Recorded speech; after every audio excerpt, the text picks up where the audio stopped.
our brothers and sisters in the occupied zone. The chair is against the wall. The chair is against the wall. John has a long mustache. John has a long mustache. This 12 o'clock America is another day closer to victory. And for all of you out there on or behind the lines, this is your song.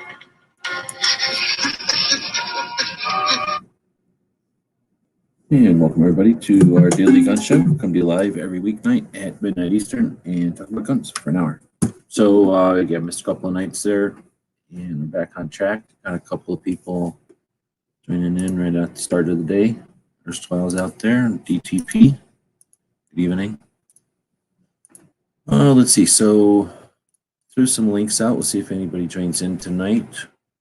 We can go check out some of the stuff that we like to do, like the calendar.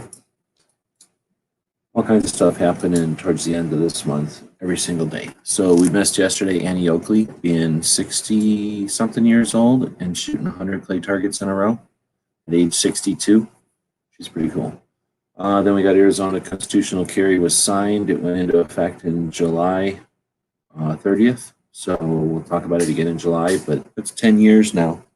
In July, it'll be 10 years of constitutional carry. And, dealing with all kinds of chaos and panic, right? And a crisis. We still have constitutional carry, along with like 11 other states, right?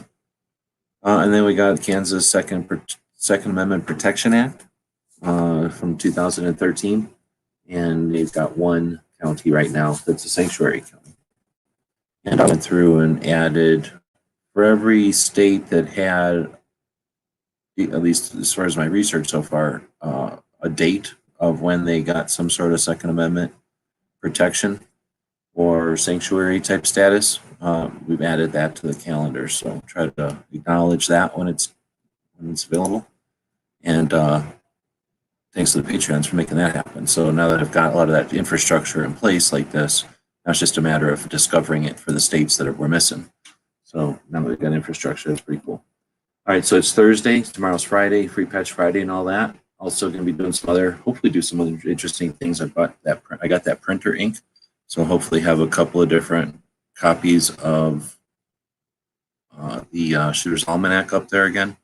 And we're already well underway on the 50 States of 2A book, which is the next book coming out. Tomorrow or today, I guess it's today, is the anniversary of SOCOM. Tomorrow will be when the NRA show should have started. So we'll have that to talk about. And some rallies this weekend should have happened, which would have been cool because it would have been the anniversary of Paul Revere. They would have had a rally in Oklahoma, would have had a rally in Minnesota, and a rally in Washington. But I guess we'll have to see when those get rescheduled. Let's see, we missed the last couple of nights, so we also missed Mississippi's constitutional carry was passed in 2016. They were the 9th state to get constitutional carry back, so good to go for Mississippi. Lamont was born, so posted that, did a new graphic for it on Instagram, and did a graphic for the anniversary of the revolver, which will be in October, so 2 for right there.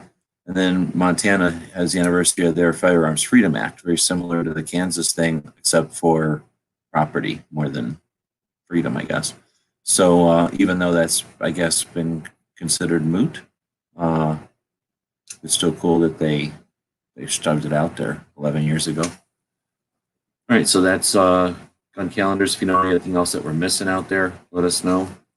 Of course, so we can include it in here. There's other stuff we'll talk about when they get closer.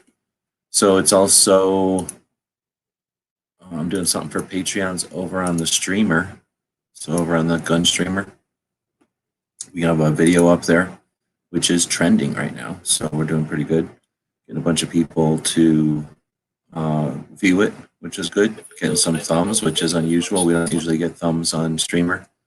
But we've got this stuff. You can't really tell for whatever reason. Streamers pumping it out really small.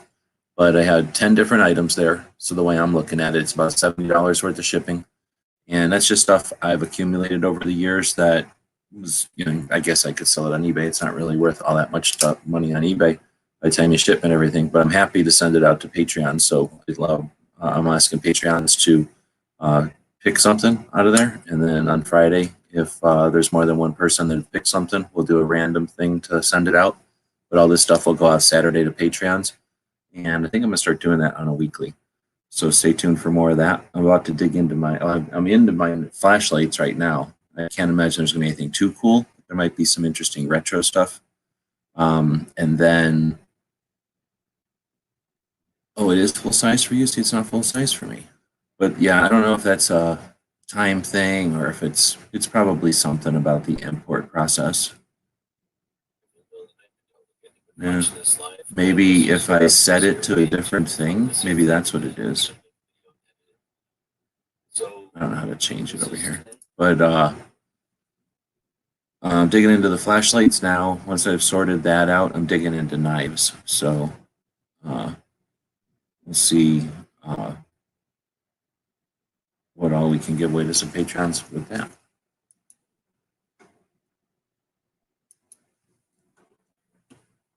Seeing the vid was swell time. So maybe it's just how it gets distributed out there or something. Otherwise, I missed the other day was like Art Day or National Art Day or something like that. So I'm going to go over to the Instagrams and let's find some picture to take a picture of, draw a picture of. Gear Report is hanging around at whatever imports, Royal Tiger Imports. Well, that's cool. They got ordered out. Zia.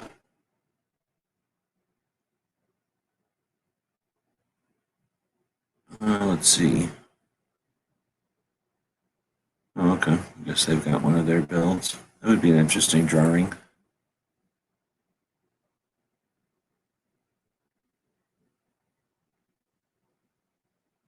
Three bones, a wishbone, a backbone, and a funny bone. I guess that's pretty good.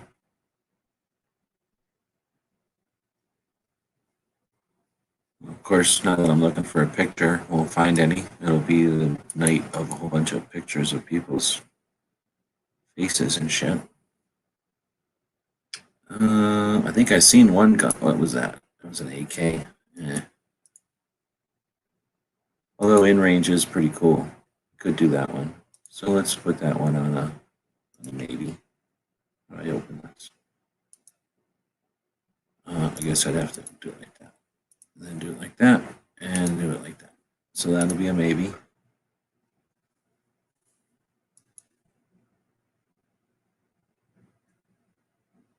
Oh, I see that Ballistic got married over the weekend. That's pretty cool.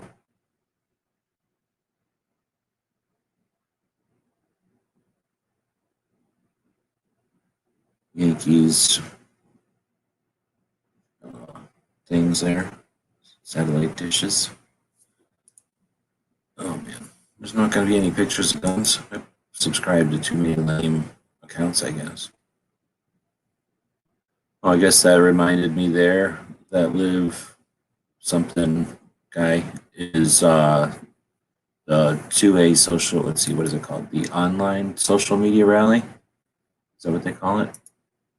I can't click on my own thing. So there's that 2A, or the online social media rallies, the 18th and 19th. So he wanted to do it on the dates of, what are they, the battles of Lexington. But that's over the weekend. So, yeah, I guess encouraging people to contact representatives over the weekend. It was the same as the last time they did one. The last time they did it was the anniversary of something, and it turned out to be a weekend as well. What was that one? Peacemakers?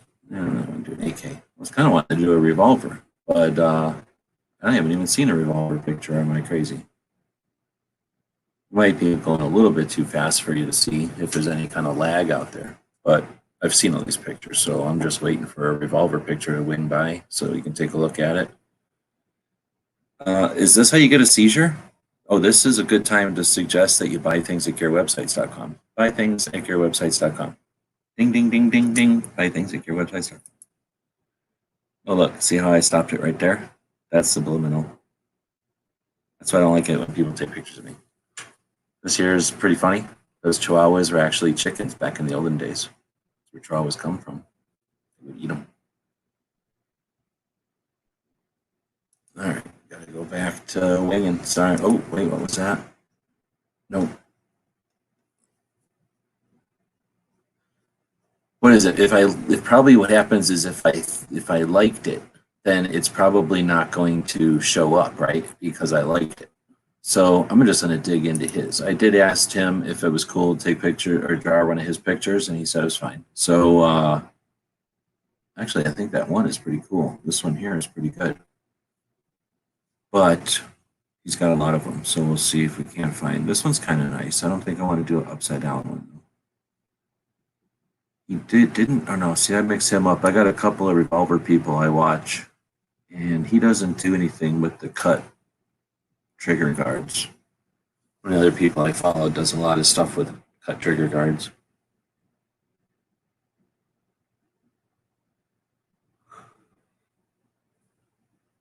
Gotta keep looking over here. Nobody's jumping in yet today.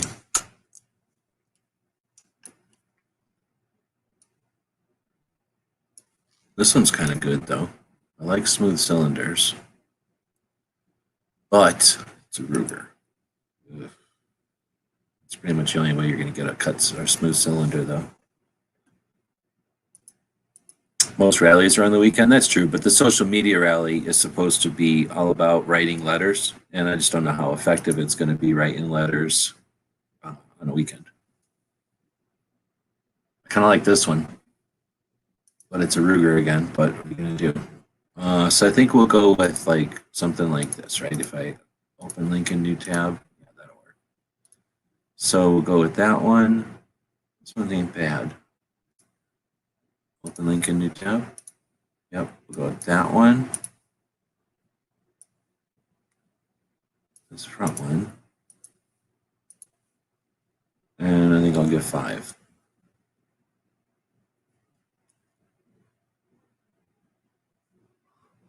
It would be good to have an oblique picture of a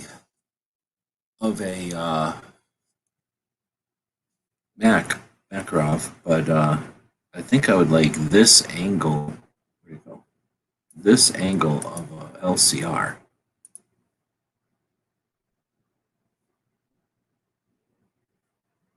Even like this of an LCR. This of an LCR would be really good. I don't know if he's got LCRs.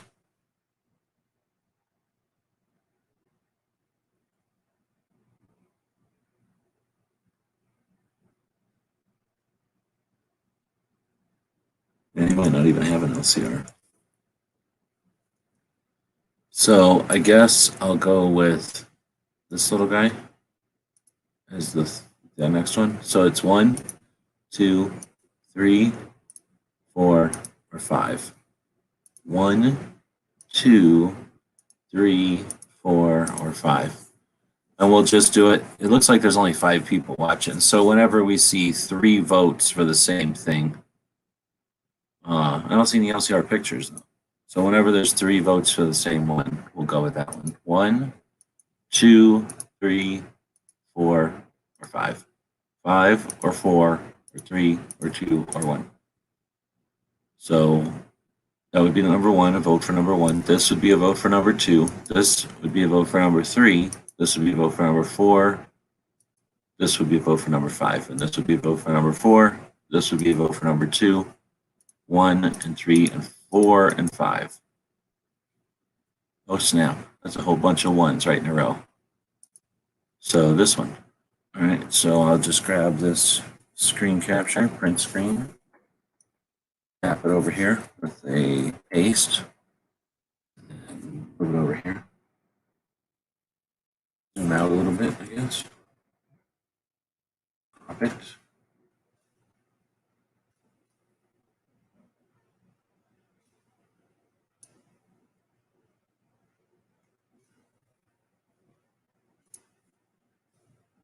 Bring it over here.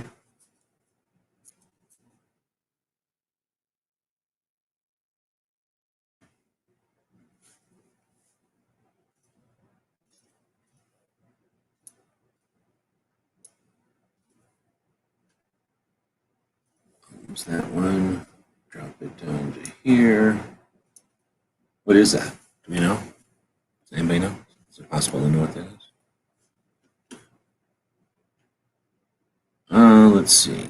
327. It's time to get down.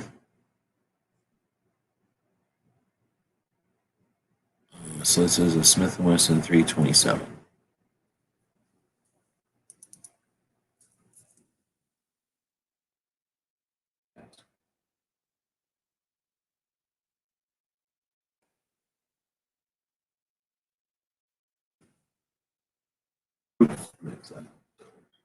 Real quick and lock it over here. Put this on the line, get rid of fill, and zoom in. Double check. Nobody jumped in, so we'll just keep going. Keep going. Let's see. Yep, we definitely have some good picks. Is this the 8-shot 357? It looks like an 8-shot.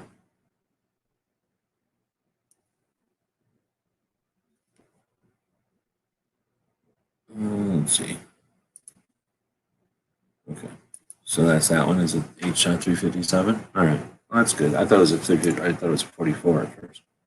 Oh, I guess that's why it's got this little 8 up front. I kind of owned an 8-shot 357 for a long time because my one friend moved out of state and left it with me. So I kind of owned it by default for a long time. I liked it. I went with it a lot.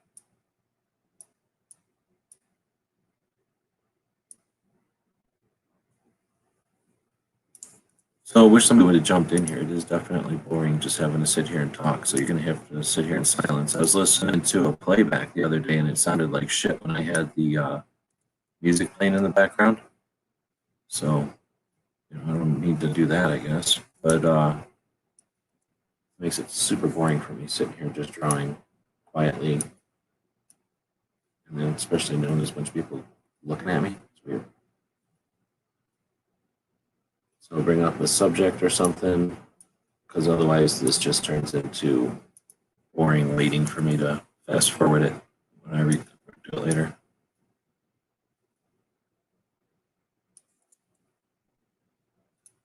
Or if you're one of the people that got to invite, join once in a while. Basically, I quit inviting people that don't join ever. So that's why you don't see some people ever come back again. After I invite them like a number of times, they don't even reply or nothing. I quit inviting them.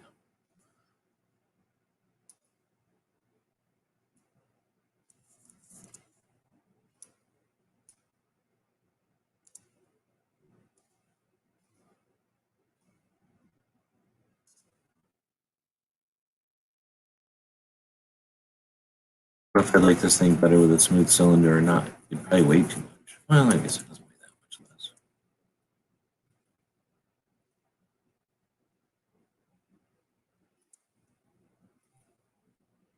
Sometimes you kind of want the scallops.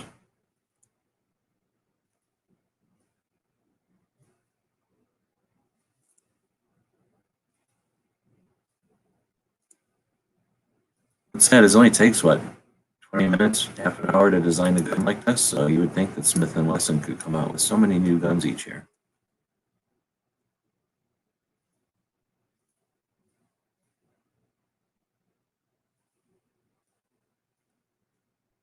Figure if it takes me 20 minutes to draw a gun, and I'm not even a professional, they should be able to draw at least like 13 guns a day.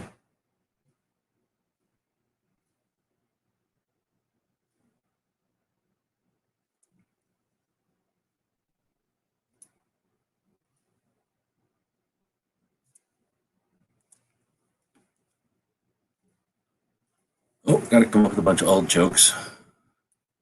People saying hello to each other. Hope everyone's doing okay. So far, so good. What's the stress levels like out there? As far as I can tell, everything's calming down, right? Everybody's figuring out this was an elaborate hoax.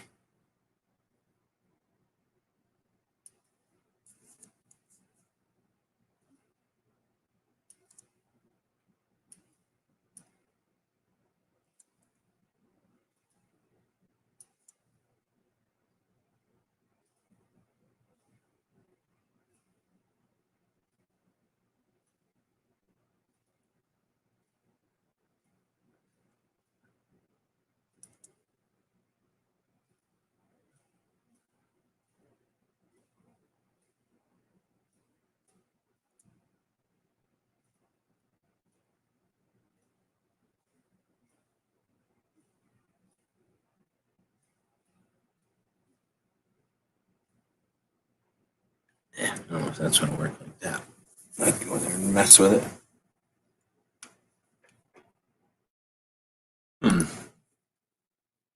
Let's see.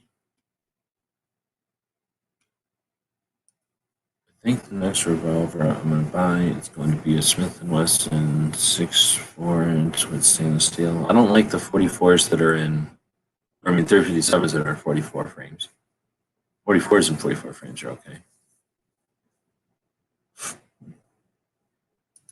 I like 44 Magnums.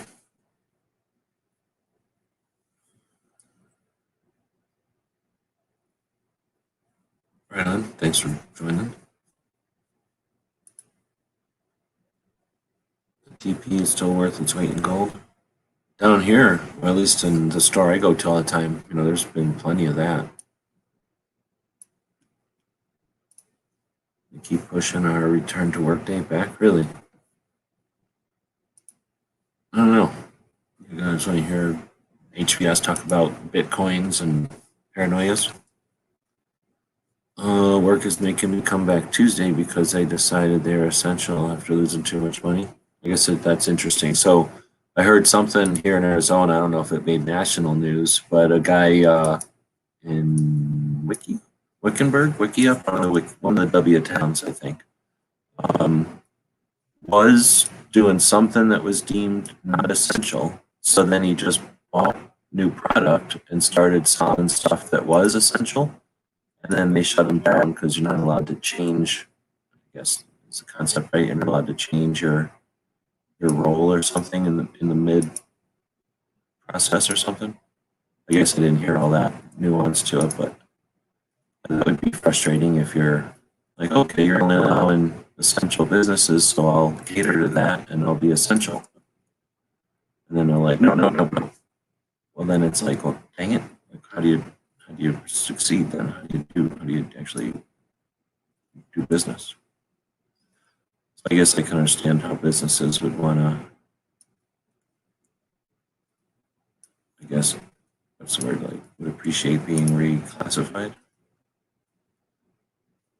I don't know. I haven't paid much attention to media ever, so I'm not good at telling which media sources are the ones to watch. So I don't watch any of them. I depend on people like you to either be having conversations or questions and answers and stuff, and my info that way.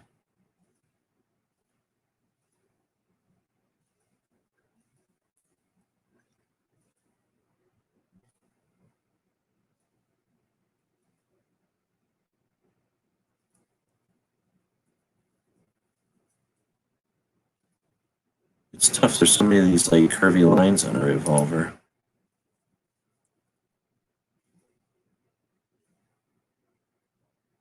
Gotta clean a lot of that up still. But this is at least the beginning of it. Gotta do the trigger still.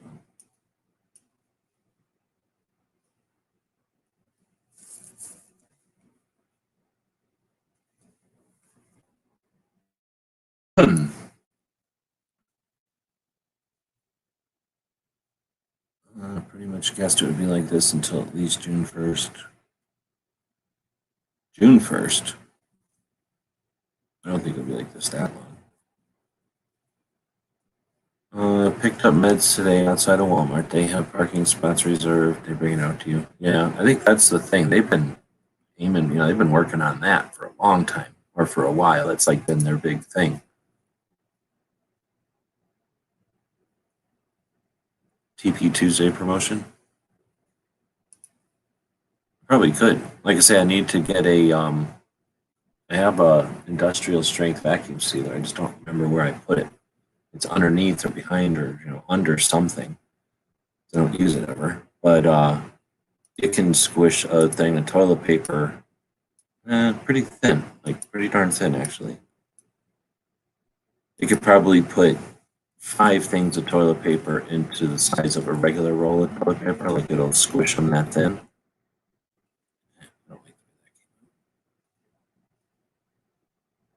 So doing that, I probably could smush toilet papers and then send them out.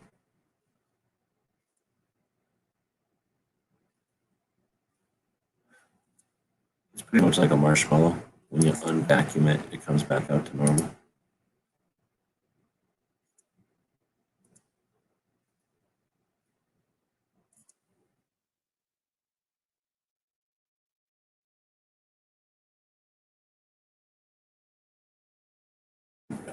So go back over here. People are still panic buying it. Push back again to mid-May. I don't know what they're doing in Arizona because I don't really pay attention enough. But I think that I know I've heard on the radio that they want, the Rush Limbaugh channel really wants to get people back to work, and I think they're griping because the governor isn't like efforting for that yet. But I think our governor said something to the effect of, if businesses want to open, use the precautions or whatever, but they're not going to stop anybody. I think that's what I heard. But when I don't really listen and I'm not really sure what I heard, it's tough for me to be a reporter on that.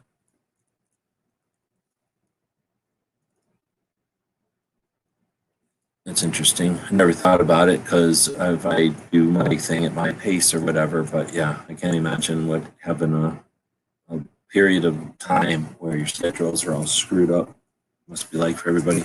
Weird opportunity, weird situation.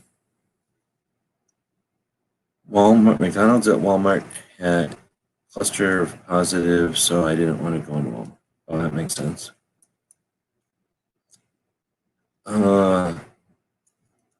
So Rona and Kona. Did you got that URL yet? Rona and Kona. 14 positive tested at McDonald's. Crazy. Probably a lot of people sharing straws because you're so worried about the environment. I watched a thing about plastics. There's a documentary about plastics out there, and it's gross what plastics are doing to the ocean. HBS doesn't talk about it enough, but plastics are ruining the ocean. Has anyone in here received their stimulus money yet? According to the website, I should have had it in my account, but it's still not showing, beginning to be annoying. I'm not paying attention. I think that I don't know, but I saw something that it's not so much a check as it is a extension on a rebate to next year's taxes, something like that. So they're giving you money now, and they're still going to take all your tax money out, and then I don't know. It's some sort of, I don't know if it's money or if it's a rebate. So but yeah, I guess if you're waiting for it, I'm about to where I have to worry about it, but I'm trying not to worry about it. It's made more difficult for some doctor stuff I've been needing to do. Nobody wants to allow visits. Yeah, again, I got a couple of aches and pains. I don't go to the doctor though, so it's frustrating knowing that you definitely can't go to the doctor. Like, you cannot go to the doctor. Afraid of losing an argument? Of course. That's why I keep me and only me on the show. I don't let Night Strike in here either. Oh, got it yesterday. I don't even know if I know your email. Do I know your email? Put this over here so nobody sees it. And then we'll go over here. Let's see. Here, and then here, and then HBS. Have it in there. What would it be under? It's like the first letter of your email address. You must have it, right? Okay.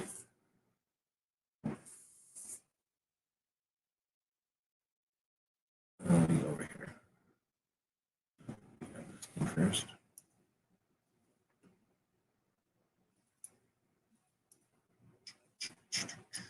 So I listen to a lot of radio in the middle of the night because there's nobody on live, so everybody hates being live in the middle of the night or whatever. So if I wake up too late to do this show and I'm listening to what's on, it's all stupid radio. They never have just boring ass parts of the radio like this where somebody's trying to write an email to like 4 people in the middle of the night. You don't get that kind of real life air. Fancy produced shows. Is he gonna tell me what the first? Don't page me your email. I don't have my pager turned on. HVS. I'm going to try typing it over here.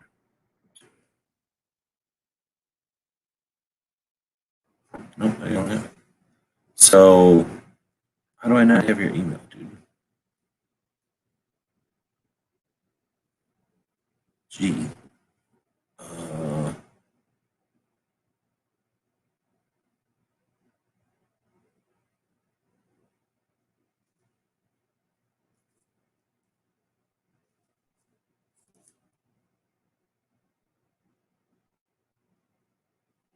I got too many G's in here. I came up with too many. Which one are you drawing? I'm not familiar. I don't either. So it is a 327. It's 8 shot 357. Just email me HBS. It's the easiest way to do it. Let's see. There's an 8 strike now. What's this? What's going on here? Do you know what HBS's email is? I have an email. I used to send him emails all the darn time. I don't know. Let me look and see if I got it. If you got it, just forward him the link. Otherwise, he'll email me. And then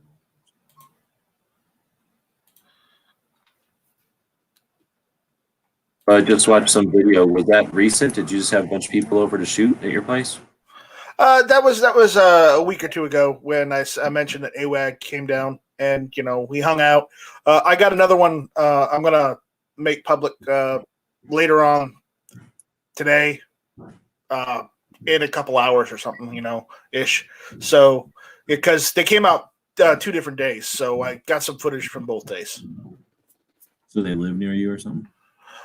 Josh lives he's stationed at the Air Force Base, so he lives here in Charleston, and AWAG obviously lives in New Jersey. I don't know where anybody lives, or at least I don't keep track. So that's what I'm saying. So he's visiting or something? Yeah, he was visiting. He was visiting. Gotcha. Yeah. So he came down there just to hang out with you, or did he? He was going down there to hang out with Josh and hang out in general.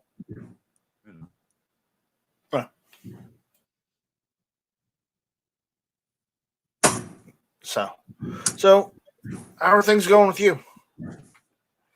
Yeah. Waiting for this shit to be over. You and me both, man. You and me both.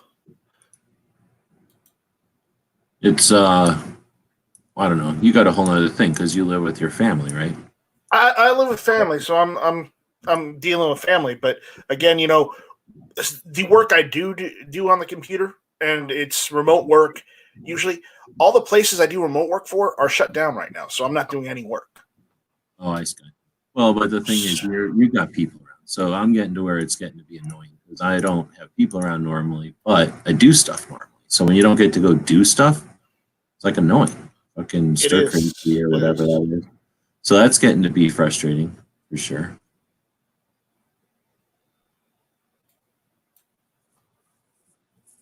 Huh. I swear to God, I had his email. I don't know where it is.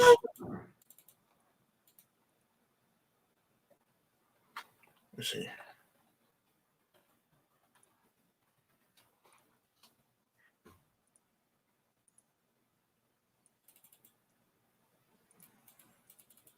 Maybe if I go back how's the tube doing?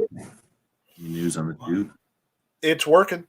That's all I can say right now. It's working. I'm working on getting everything else squared away. So, the call-in feature works. I'm happy about that. I'm working on the app still, so it's a work in progress. Okay, I got one of his emails. I found it.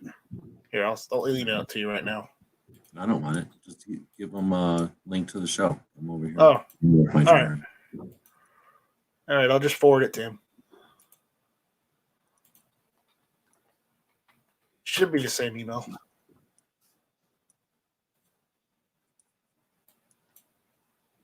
There he goes.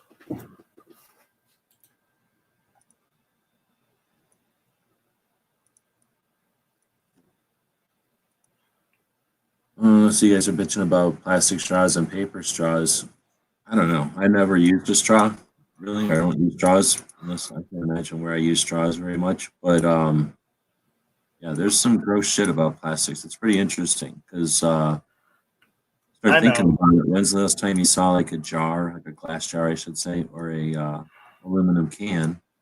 And those are truly recyclable. Plastic doesn't. I mean, it's whatever they define recyclable as. You're just degrading plastics down. You're chopping it up and turning it into a different type, but you're not, taking like you do with aluminum and turning it back into a can or whatever. So it's just really interesting the impact that's having all around, and um, yeah, really interesting show. I don't know. I don't know if it seemed like well produced. I don't think it's like a TED Talks or something like that. It's probably some movie going around. But yeah, we'll see what happens. I mean, we're not that big anymore. We're a big country or whatever because we span the whole continent or the whatever. But compared to India or China, population numbers over there, African continent altogether, and then we're about the same size as Europe, and then you got all of South America. So as far as population sizes, we ain't that big, but when you take that kind of thing, like the amount of plastics used, period, for things like single serve tuna packages or ketchup, shit like that. That stuff that ain't recyclable in any way, shape, or form. Like that's going to have a big impact. And that's fairly new. So it's not like you can go, oh, that's been around since the 30s and it's never been a problem. Like it's new. It's a new phenomenon. So it'll be interesting how the world deals with that. Right. How we deal with it is one thing because we're sort of sitting over here doing our own thing at the moment. But how those big economies, how those big populations deal with it, they'll probably come up with some bamboo version or something that does decompose, some like cornstarch version that falls apart in the sun. It won't be like a massive change in the world or nothing. It'll just be something besides plastic and paper. Right. It's just I used plastic straws and I've used paper straws, and the drink tastes more like the drink using a plastic straw than as opposed to using a paper straw. Paper straw tastes awful. No matter what drink, no matter what you're drinking, it doesn't taste right. I'd rather just take the top off and just drink out of the cup directly than use a paper straw. Yeah, that's what I'm saying. I can't imagine why somebody would use a straw. Weird. Yeah. If you're sick or something, or you're elderly, you don't have like you're like your gum problem or something. I have neither of those. So.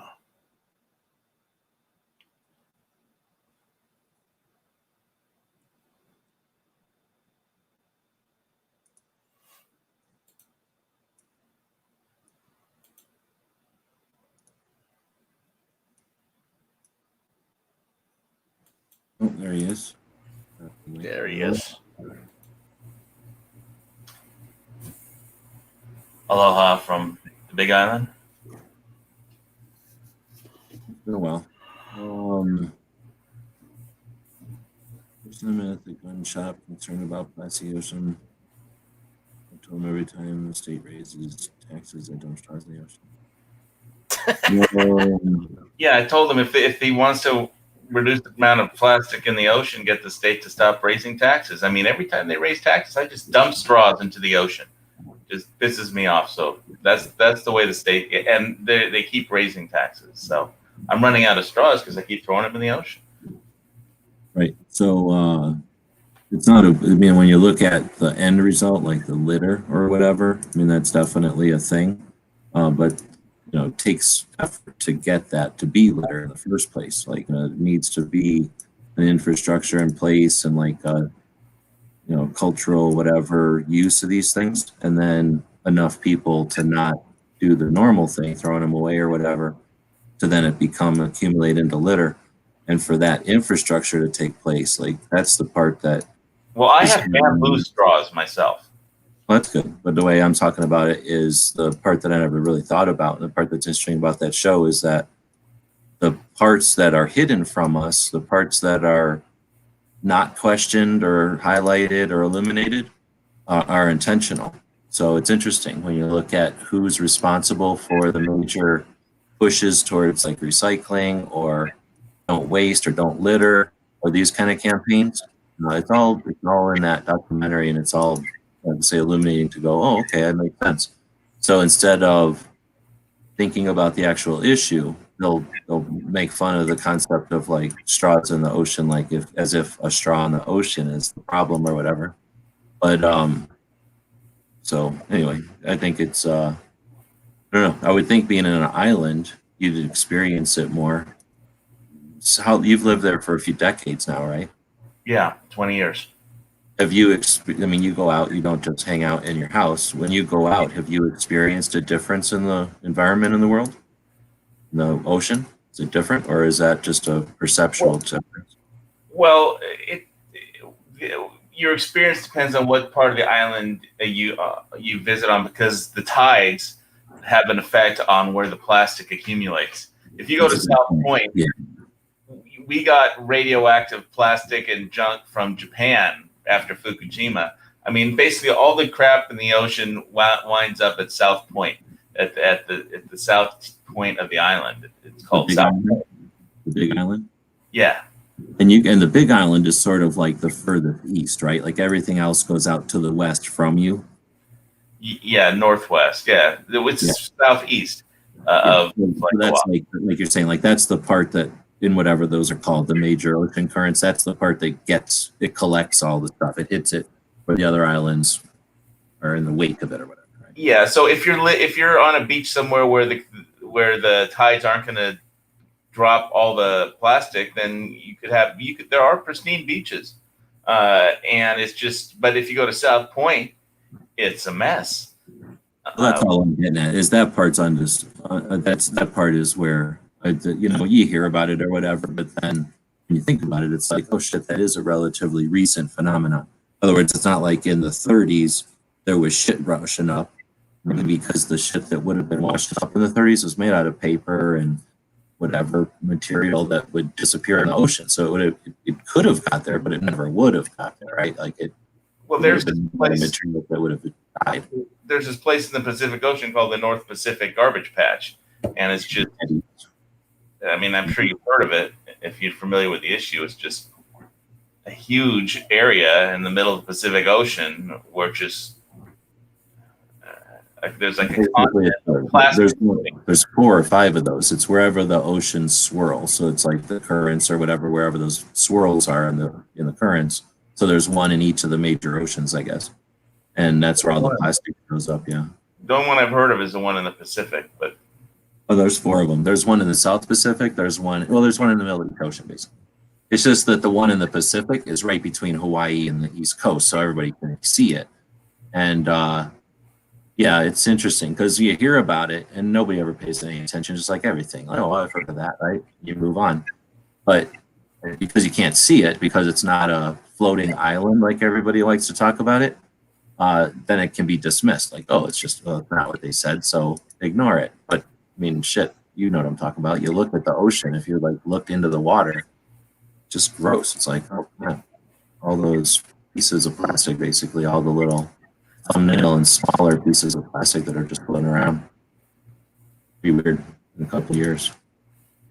But at the same time, the stuff you listen to, like this movie, is just like the people that doomed and gloomed about the virus. They doom and gloom because they get told half the story. They get told from people who want you to quit doing something or have some agenda.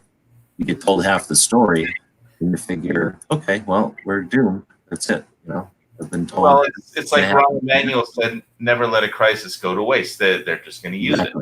Yeah, exactly. So they're like going to ignore the fact that the same fishermen are out there bitching. I guess they were talking to some fishermen who picked up like 60% fish, 40% plastic garbage and shit.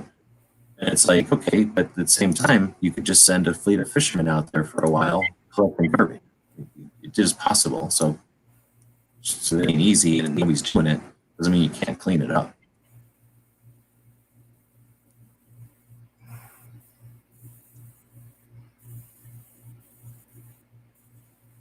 But it'll take something for people to start cleaning it up, I suppose. It's So I'm waiting for you to go off on one of your old people rants again. Now that I'm here. Well, old people are the cause of it all. If you want to get down to it, young people didn't create plastic and throw it in the water. But what are you going to do? Everybody was told plastic was the name of the future. Well, they used to make records out of it. Those were vinyls. Yeah. I know vinyl is plastic. I guess it is a plastic. Polymer. Yeah, you're right. It is a type of plastic, isn't it? So how you doing? Nice, right? I'm doing good. Very good as can be expected after a tornado runs through. Oh, you had a close call with a tornado? Yeah, apparently it missed my area of town, but I went downtown of the small town I live in, and literally every single branch that could have been on trees was literally on the road or on the sidewalks because of the storm. So it was fun. I didn't have power for a day and a half. So Well, that's not good. Power. I mean, I hate it when the power goes out, but I mean, you ever been to the South during the summer? It's awful when you don't have power and it's muggy and hot. You want to have power. well, that's part of how I wound up in the emergency room is when the power didn't go out, but my air conditioner went out, and I was waiting for some idiot in Georgia clerk to type to get to my warranty replacement authorization in Frigidaire. Yeah. And my roof is just like 180 degrees, and it's not like they didn't have a replacement sitting at Lowe's where I bought it, but I had to wait for some clerk in Georgia, which took like a month for him to get around to my specific warranty, and so then I wound up I made the mistake of overhydrating and just drinking tons and tons of ice water to stay cold, and my heart wasn't strong enough to pump out all that liquid. So anyway, that's why I'm on a diuretic. That's what I was at Walmart picking up, one of my a new diuretic, and they brought it out water, and you get too much pressure or something, and that's bad for you. Well, the main problem was I had 98% blockage in my arteries, my heart. So only 2% of the blood was getting through every time my heart pumped. So, and my heart and I drank so much, I overhydrated. And so I had so much water had collected in the back of my right lung, I couldn't open it when I woke up in the morning. And so I had shortness of breath because,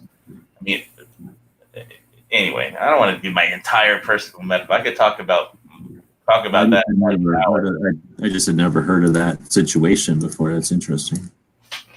Yeah, even after my surgery, they had to do another little operation where they take a micro drill into your back, right to the back of your lung, and they stick a tube into the hole they just drilled, and they suction out all the water, all the liquid from behind your lung, the cavity behind your lung, where your lung opens and closes every time you breathe, just a little, it expands. Well, mine was just stuffed full of liquid because my heart wasn't strong enough to pump it all out, and so they just extracted. It looked like two big clear jars of. One looked like red ale. It was like red. It's bloody aspirated fluid, is what it is. It's like a clear red liquid on the bottom and like a thick beer foam on the top. And the other one was like Dracula for premium. Yeah, so that was after open heart surgery. But hey, now my heart's working great. I went to get some emergency. I went to my prep storage the other day just to get a box of canned food that I had in my storage locker, and I carried it up from my car up like 8 flights of stairs to get to my top floor condo, and got my heart pumping up really good, and so my heart works great now. So how worried are you? Are you walking around with a mask all the time? I drove around with one today. I got a neck gaiter that I'm using as a mask. I mean, I have mask, and I have a neck gaiter. It just looks cooler than like the medical mask that I have. And I didn't go into the Walmart. They brought out my med to me at the car. But I went to Safeway to get some food, and I wore like a neck gaiter that I got from SA. I got some really stylish ones that look nice and cool. I don't know if you ever. It's like that fishing company. They sell all those cool masks. SA. Yeah, I know what you're talking about. They do a lot of ads, and what bugs me is those things cost $1. So I know, but that's if nothing. you buy those things like 10 at a time, they cost $1. So they give you like 3 or 4 for $5 or something. They give you a pretty good deal on them, but it just was, every time I look at them, I'm like, man, I could just buy 10 of those for the same price, and I don't buy I any like of them. some of their designs was all that just got me. It's like, oh, that design's cool. I want that one. Yeah, no, I like that's how you say. There's a couple I want. I don't want 10 of them, but there's like a monkey one that's like a monkey face. There's like the skull ones and stuff. Some of them are cool looking, but It's like patches. It's like patches. Sometimes you want a patch. Sometimes you want a specific neck gaiter that you put on. It's whatever strikes your fancy. well, and then they've got I think SPF 30 or something. So they got some sort of sunproof to them, right? And then kind of useful. I have orange ones and black ones for like if you got to work on your car on the side of the road or something. They're good, and I think they're handy. Not for this. I would have never used them for this aspect, but just as a piece of, not really a bandana and not a scarf. They're like you say, they're way more subtle. So if you just need, I don't know, if it's windy or something, let's say, and you just want to keep your ears covered, you don't have to have like a giant scarf on. You can just use that. Like if you're fishing, you don't want a bunch of crap on. You just need something. Right. Yeah, and it also blocks the sun. But I mean, I had a choice between either my medical mask, which doesn't look good, but it works, antiviral medical mask, or I could put on my gas mask, which is overkill. That has nuclear and 40 millimeter NATO threaded NBC filter, but that's like overkill. and walking around through Safeway with a gas mask, I don't know. It's not that bad yet. I mean, we did have an outbreak, a cluster of 14 positive case tests for COVID-19 at the 2 Walmarts, two McDonald's, one of which was the one in the Walmart. And so I really didn't want to go into the Walmart today. So I just drove into the parking spot that's reserved for pharmacy pickup and called the number on the sign, and they brought it out to me. So, but do they test at that Walmart now or something?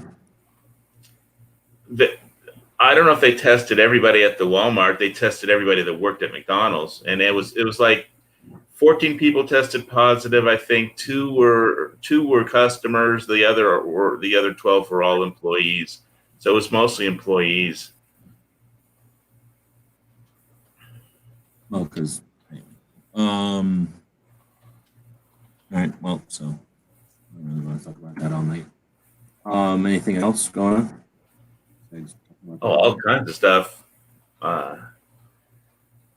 Got somebody else interested in my condo, but I pulled my condo off the market because it's just the whole economy shut down, and there's a stay-at-home order. Nobody can actually go see a condo, but my downstairs neighbor who just moved in and bought a unit herself has a friend that wants to buy in this particular complex. So after the show, I got to finish cleaning up this place because it's been off the market for a week. And when it's starting to revert to a monument to bachelor living. I mean, when the real estate broker lady first came in here, it was like she was shocked. It was so messy. It was like the swamp from MASH.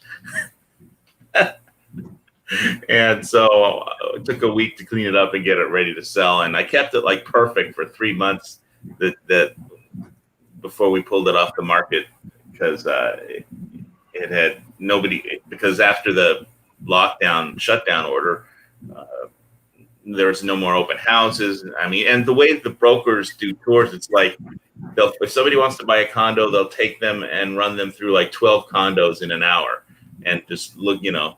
Do you limit yourself to the people that live in Hawaii then? Don't people buy those things and then move to Hawaii? Here's the problem. People that live in Hawaii can't afford to buy the real estate in Hawaii. They just don't make it up. The cost of living is too high.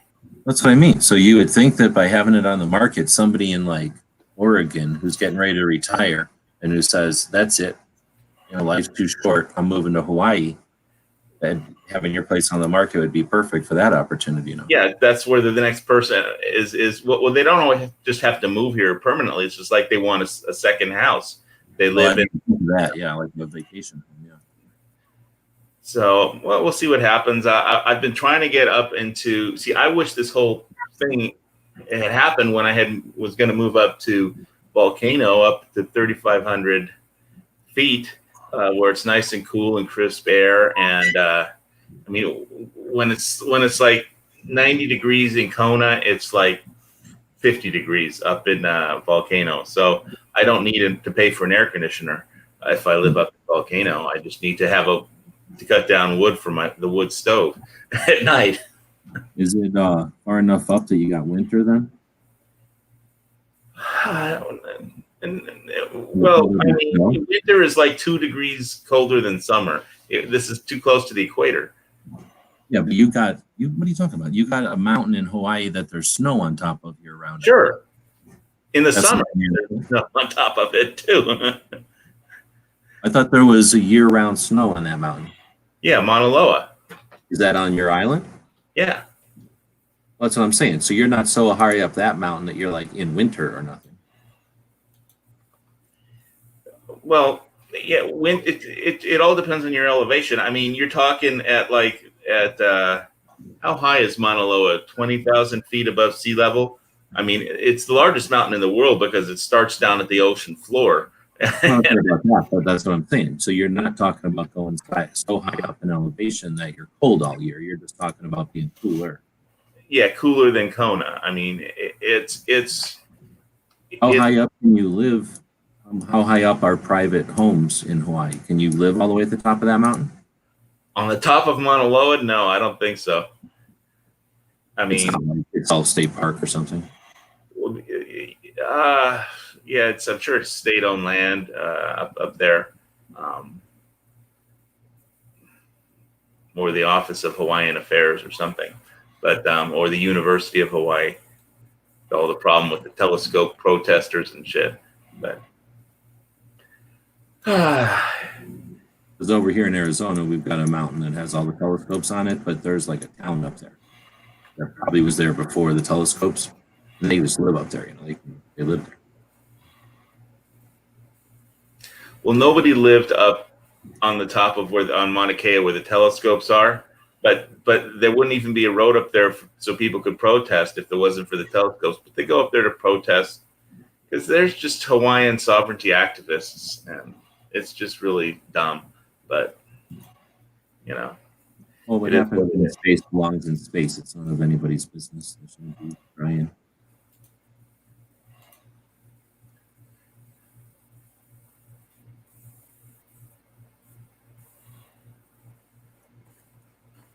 Let's see what else is going on. I told you, I texted on the last show. I think I was in about the Roni that I ordered, the micro Roni stabilizer version. So it's you don't need the tax stamp for that one. You don't even need anything. That's just coming in the mail, isn't it? Yeah. I mean, I need to buy some accessories for it, but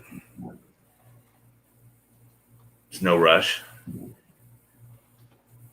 The main thing I just by watching videos of it is I learned is I'm gonna have to do a lot of cleaning because it kind of gets a lot of carbon fouling on the front end of the Glock because it's like the extra muzzle or whatever what's the gun control word they use?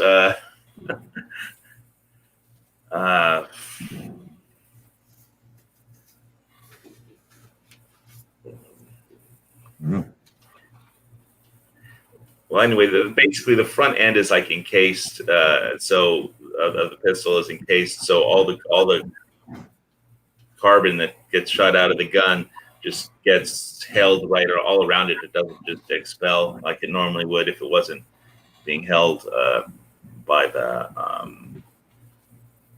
encasing. I don't know what is a Roni. It's like an encase. It's like a carbon chassis, I think. Chassis. That's it. Yeah. So the chassis kind of holds the carbon, and so the front end, if you shoot it a lot, you'll have to really clean it. It'll have carbon over everything on the front. So, but it looks like a fun little device that'll. Personally, my favorite short gun is a long gun. I'm just not that great a shot with pistols. I'm hell on wheels with the long gun, but pistols for me are like for extreme close range, and that's it. But it'll be nice to have the option of making my Glock 17 into a kind of a bullpup a little bit, but I already have one of those, so I don't really need that. But it just looked like a fun accessory, something fun to do with the Glock, And guns are supposed to be fun, right? Mm-hmm. So there you go.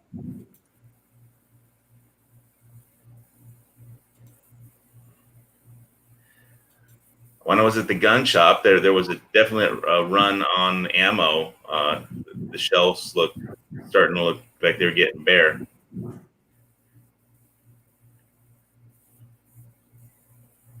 I can imagine the island of Hawaii being a good indication of that, because you guys have to have everything shipped to you in the first place.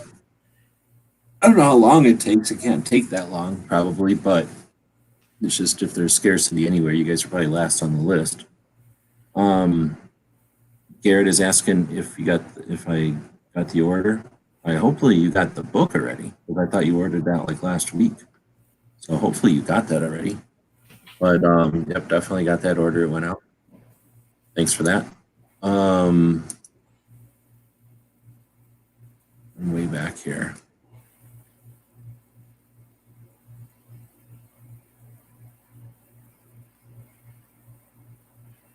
Now I skipped, I guess. I don't know where I'm at.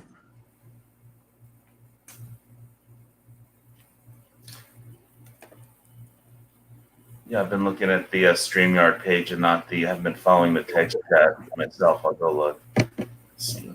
Problem with biodegradable plastics is they degrade. No, that's good.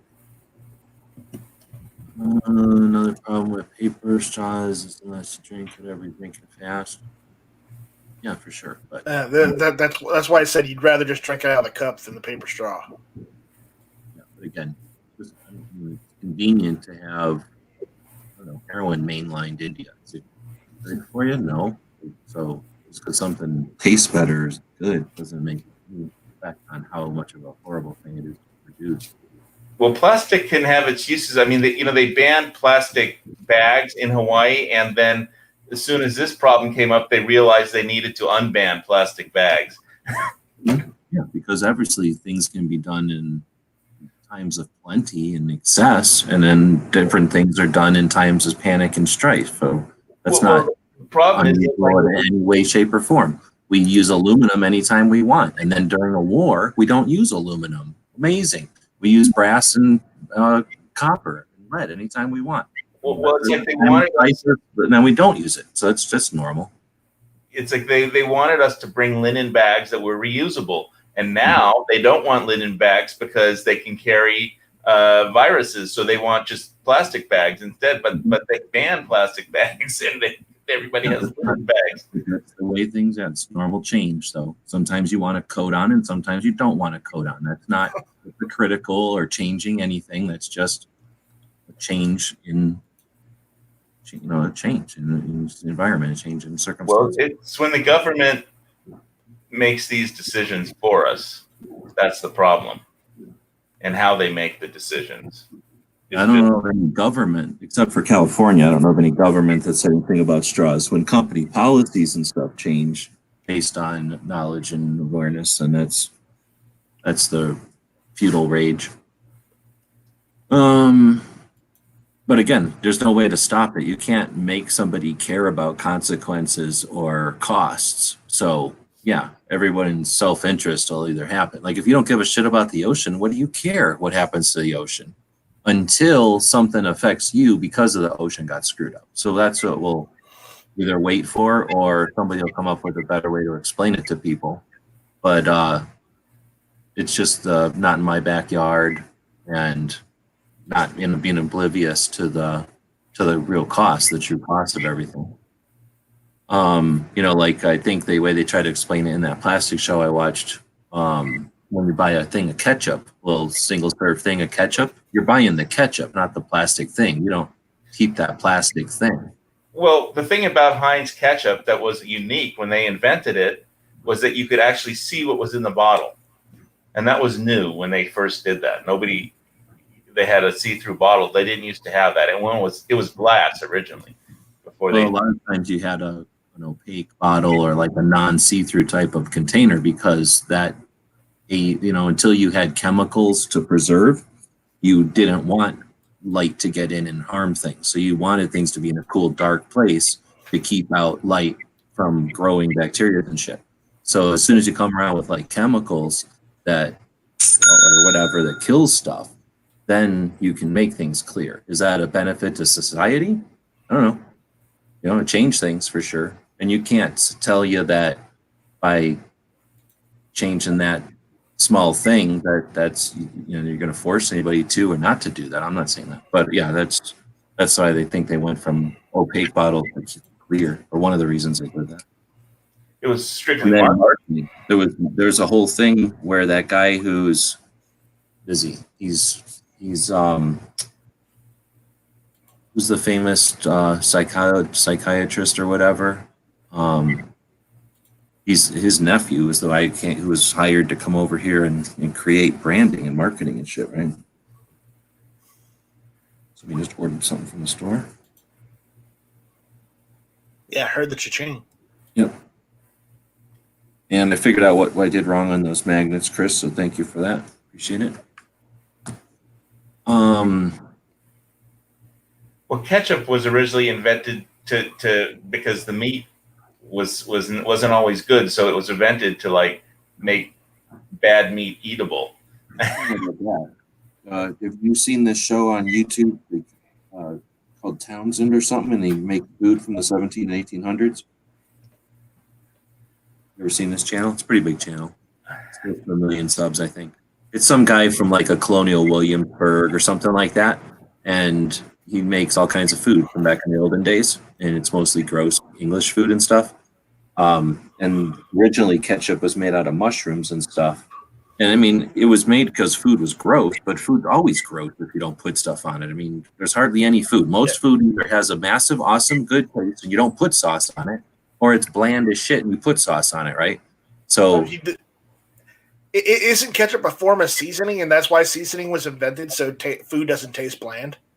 That's what I'm saying. I think it's just to make food taste. I don't think it's to stop food from being turned or bad or anything necessarily. But I mean, everybody, as soon as there's been food that went bad. So there's always recipes and shit. Remember, they didn't have refrigeration.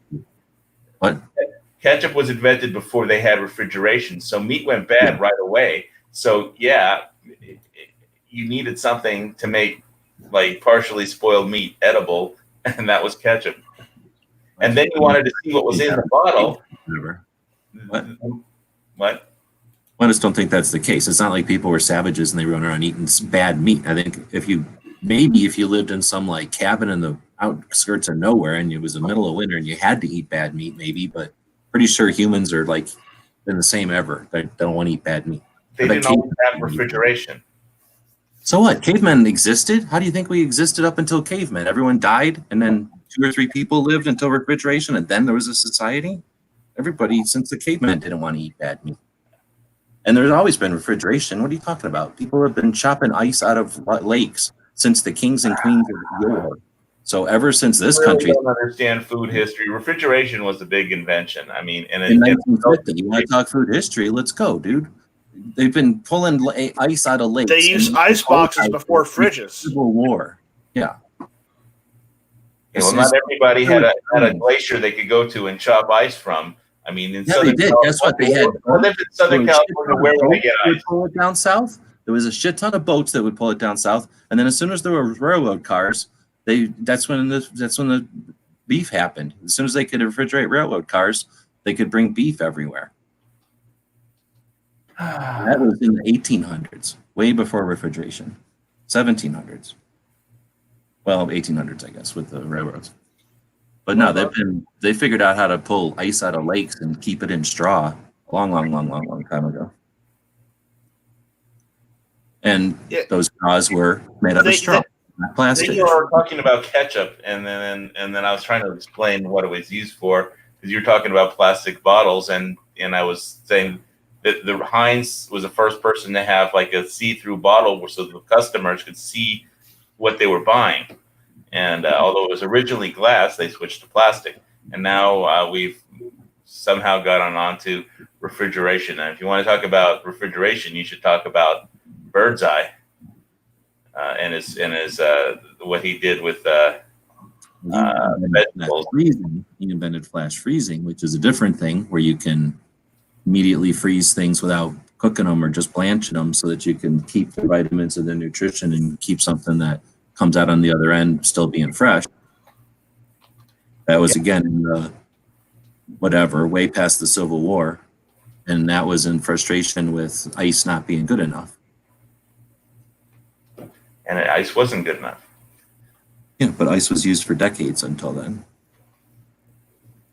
Yeah, it just didn't do the job quite as well as refrigeration. So let's talk about guns or something, dude.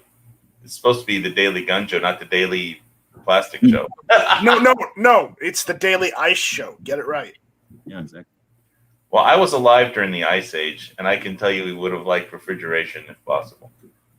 All right, Moses.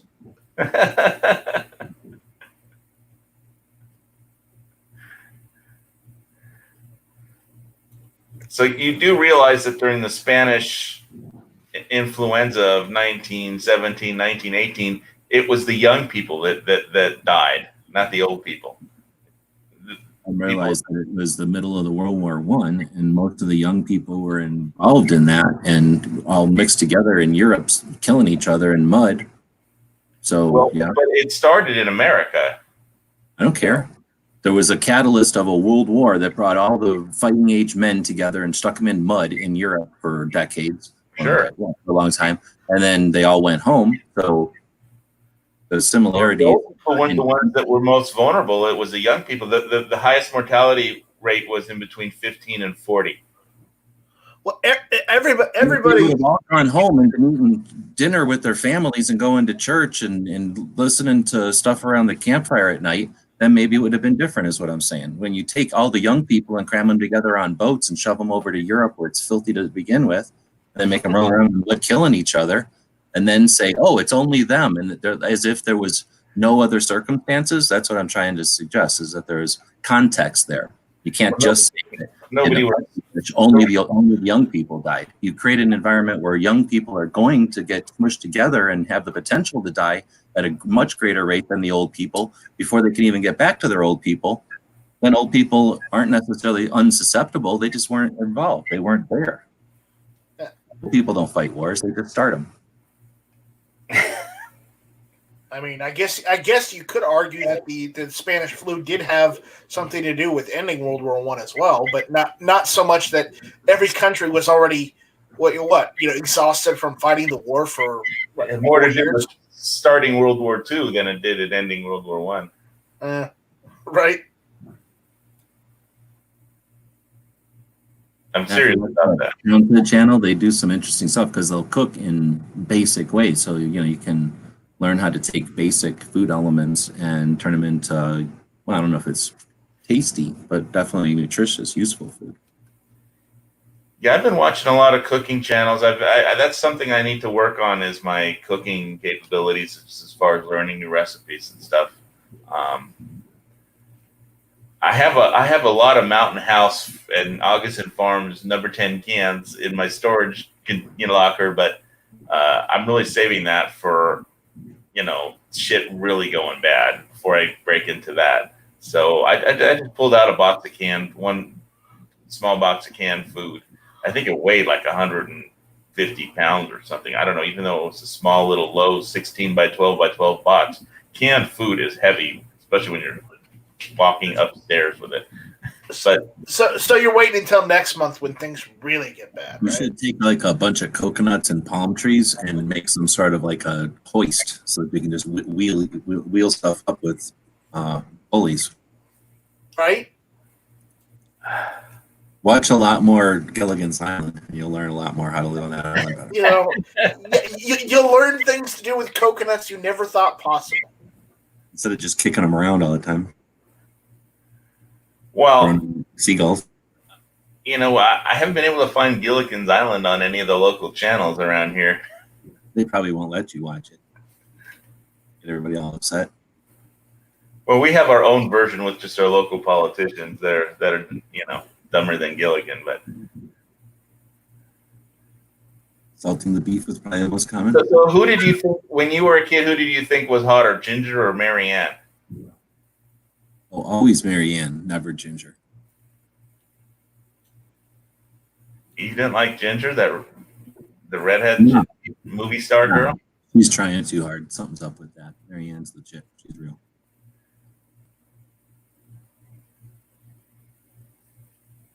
Or have that old lady be my sugar mama. And then Mrs. just Howell? Mrs. talk Howell? that old guy into doing all kinds of risky shit. Dare him to do stuff.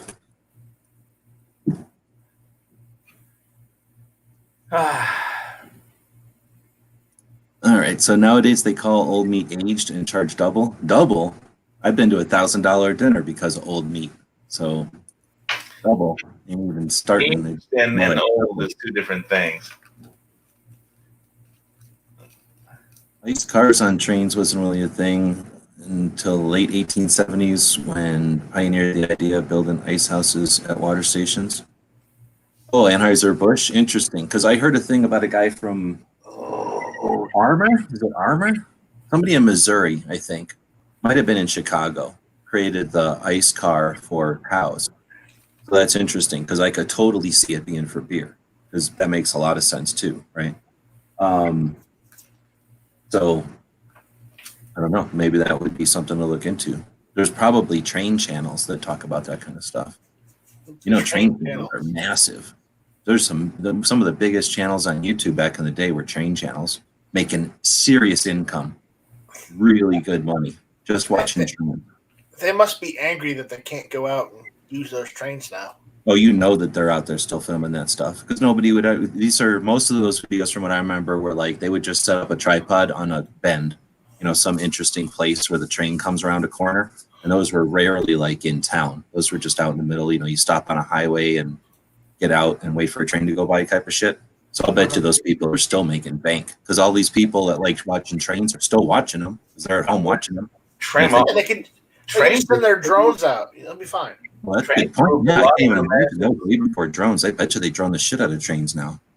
Trains move most of America's commerce. It's amazing. When I was driving back from Prescott passed through the desert, past 39 Palms or whatever it is, in Mojave, there was this trains, and it was like a mile long of just, this mile long train of containers, and it was just amazing. I couldn't believe how long it was. Yeah, well, because you live on an island, we live on real land, so we know how long trains are. So, number one, I'm curious in a vote of the chat, who wins, trains or trucks? Because I'm voting trucks. Trains can go suck it. Trains just suck. They were interesting back in the olden days, but now they're relic. Well, it would be interesting if we had kept updating our trains like Europe and the rest of the world, but we're kind of behind in that. Here's the problem with trucks: they need drivers, and guess because of the virus, guess what? We're short on long haul truckers. There aren't enough right now, and that's a big weakness of the supply chain. There just aren't enough long haul truckers right now, and you can throw as much stuff as you want on a train. Like, what do you need? One guy to do a mile long. One guy to run the engine of a mile long train of containers. But you need like 1,000 truckers to haul that stuff, and there just aren't that many anymore. And the pandemic has tapped down the numbers, and so that's why there's one reason why there's a lot of shortages. Yeah, all they got to do is put an extra truck on the back. So double trucking. They do that in Canada, where they'll take two backs, two of the trailers and put them behind one cab, and then put a robot in the front. So now you got quadruple the amount of trucking. And they do a thing now where you put a human in the front truck, and then a bunch of robots just follow really close using robot skills. So they don't have to know anything. They just have to know not to hit the truck in front of them.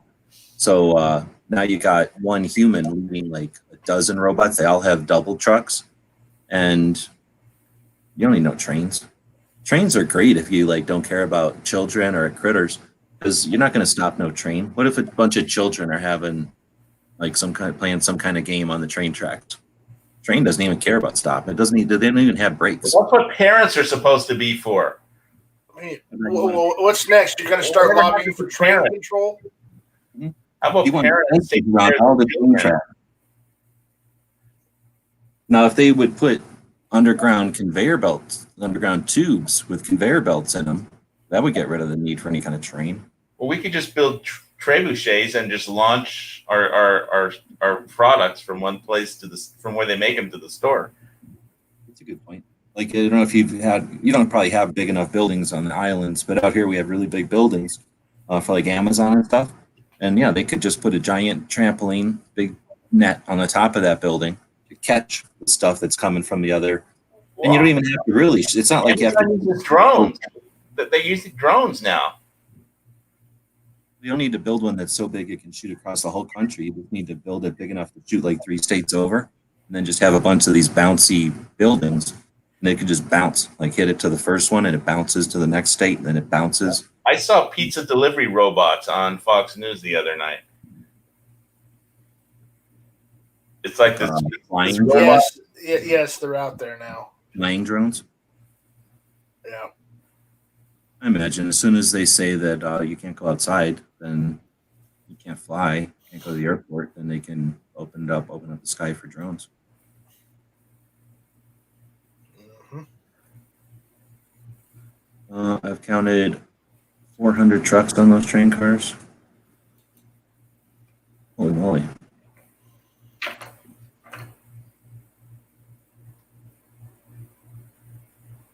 I don't think I've seen that many vehicles on a train ever. How many can they fit on one car? Like 6, maybe? 8? I guess that's not that many. 40 cars, 50 cars.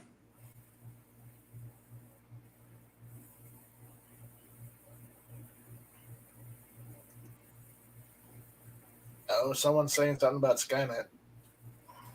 Oh, it says Skynet though, so I don't know what that means.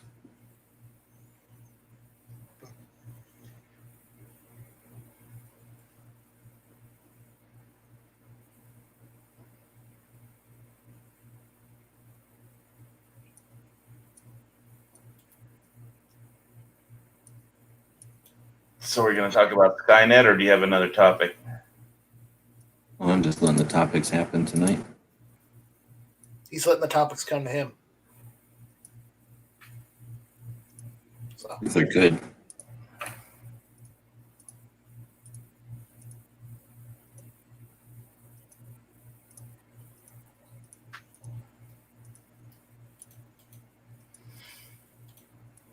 What about martial law?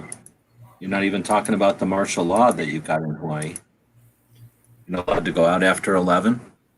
Oh, that was Honolulu, and they it was only for one weekend. It's not on my island. Oh, NOMI. That's what it's all about. It's no HIMBY in the regular part of the country, but it's NOMI. Nomai. Not on my island. But yeah, so that was interesting to say the least. I guess it's not going to get much play if you're saying it ended or it happened. Well, they had drones on the beach with loudspeakers, that yelling at. Basically, having this message if anyone was on the beach that they had to get off the beach. Honolulu is like Hawaii Five-O. That's the main thing when you think of Hawaii and all that, like beach and shit like that. Yeah, it's like Santa Monica. It's a big town it's a big city life right on the ocean. But it is not, or is it? I'm trying to think of Pearl Harbor. It's different than Pearl Harbor, or is it right next to Pearl Harbor? Same island. It's on the same island as Pearl Harbor. Yeah, Oahu is the home to Pearl Harbor. Okay, so Pearl Harbor is like over to the west, and then this is the big town the big city that's just over to the east of it on the same side of the island. Okay, so that's the main tourist island, though, and they're basically saying if you are a tourist and you're walking around on the beach, no go. Well, Hawaii. Every island is a tourist island. I mean, and that's why Hawaii has been hit the hardest out of any state economically, because it's like they have one thing here for an economy, and that's tourism, and it's all shut down. It's like if somebody lands here, they have to be quarantined for 14 days. Somebody with a YouTube channel tried to make a YouTube channel to post videos how they got off the plane and just were camping out on the beach and riding the bus everywhere, and the police tracked her down. But she posted bail and went right back to it again, and so they're tracking her on her social media, and every time she posts something, they show up and arrest her. But basically, if somebody shows up here, that you have to quarantine. You're not allowed to leave your house for your vacation rental, which are banned right now. But so it's like impossible. There's no tourism industry anymore. All the hotels are closed. The beaches are closed. The stores are closed. It's like a ghost town. So there's no money coming in. And this is an island. So, and if you shut down the only basically economic engine that there is, there's going to be problems. It has to be the biggest, I'm sure, but it can't be the only. You got to have fishing and some kind of agriculture and some sort of. Yeah, but that's not really much of an economy. I don't know, but I'm just saying there's got to be that kind of stuff is still happening. The military is probably still going to work every day and doing stuff. The military, yeah, that's true. There's definitely the military. The military is not shut down. I mean, I heard that a lot of the military was, when this whole thing started, went to Cheyenne Mountain, and they just, they gathered up the people and they said all the special forces guys to Cheyenne Mountain so they'd be protected from this virus in case they were needed to be deployed somewhere. I mean, maybe not all of them, but a heck of a lot of them are like they have been are in Cheyenne Mountain to keep them safe and free from the virus. They're needed to be deployed somewhere. You mean NORAD in Colorado? That's what I heard. Cheyenne Mountain. We don't even own. Somebody correct me if that's wrong. I don't think it's right because one, I haven't heard anything from anybody I know that would say anything like that, and then two, we don't own that anymore. I mean, the government owns it, but it's all contracted out to companies. We don't do anything like NORAD out of there anymore. As far as I know, it's just a bunch of contractors and stuff that. I think it was Cheyenne Mountain where everybody went to. Is there another place like Cheyenne Mountain? There must be. There's got to be other ones for sure. But that particular one, I'm pretty sure. I mean, even though it was a big thing back in the day, I don't think we use it like that anymore as a government anymore. But I don't know. It's still a military complex. But I've never heard of any contingency like that ever, of like sending anybody to any place like that. And the opposite happens here. Well, basically, that's what it was on Fox News that about a month or 2 months ago that a lot of the special forces got called up and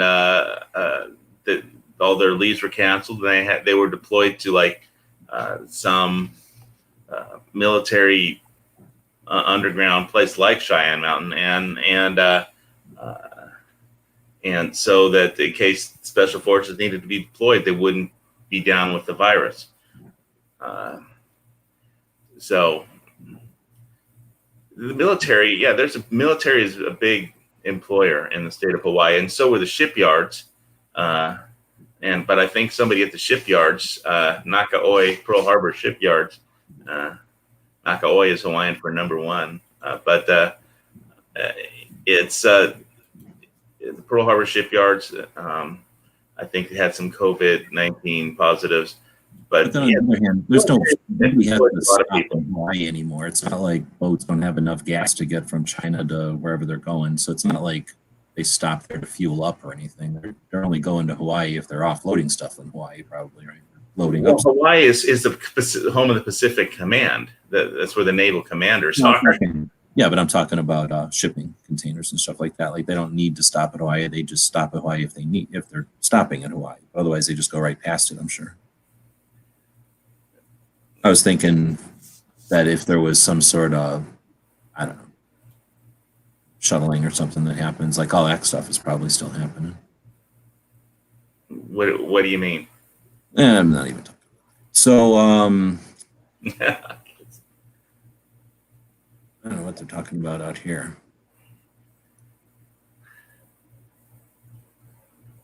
Marianne, Anheuser-Busch.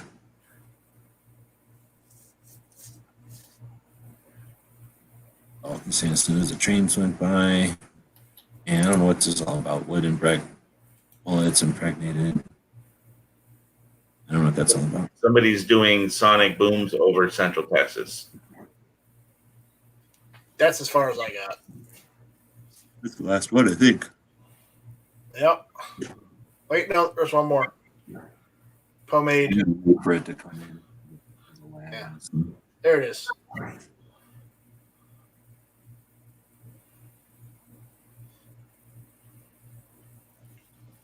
Yeah, we have a little bit difference here because they normally would be flying all those airplanes that are in the graveyard. They'll fix them up, fly them around, and then put them back into storage. I think they must have, they're off of that routine, I think. Doesn't seem like those flights are flying around as much. But I can tell you what is flying is our police helicopters are flying all the damn time.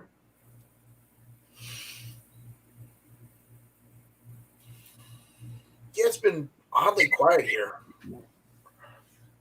Though my friend Josh said they had a confirmed case of the virus over at the Air Force Base, so they've shut down the Air Force Base here in Charleston. So, Well, shit, we had like 14 cases of confirmed COVID at the Walmart, McDonald's, and the Walmart was still open. Just the McDonald's part was shut down.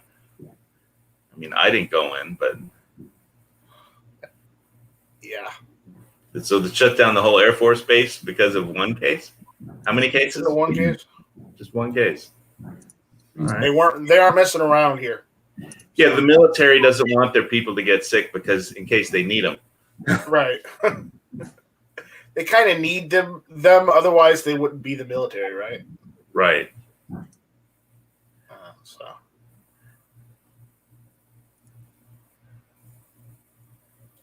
Of course, in this situation, too, they don't want to be the people spreading the virus either, so, you know.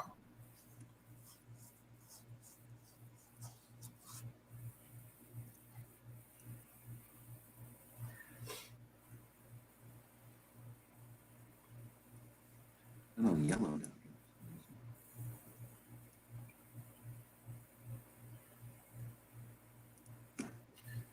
That's an interesting image you're working on.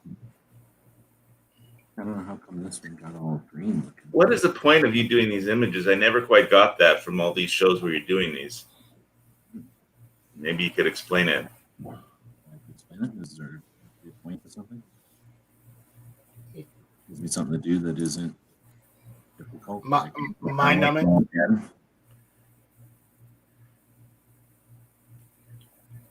Okay, so it's just art for art's sake, is what it is? Yeah, yesterday was like art day or something. Well, I can relate to art for art's sake. Do something different instead of just sitting here bullshitting and looking at links or something. Right. Well, but that's what you used to do all the time in the lobby chats. That was all it was, right? Not every time, but yeah, I mean, same kind of concept.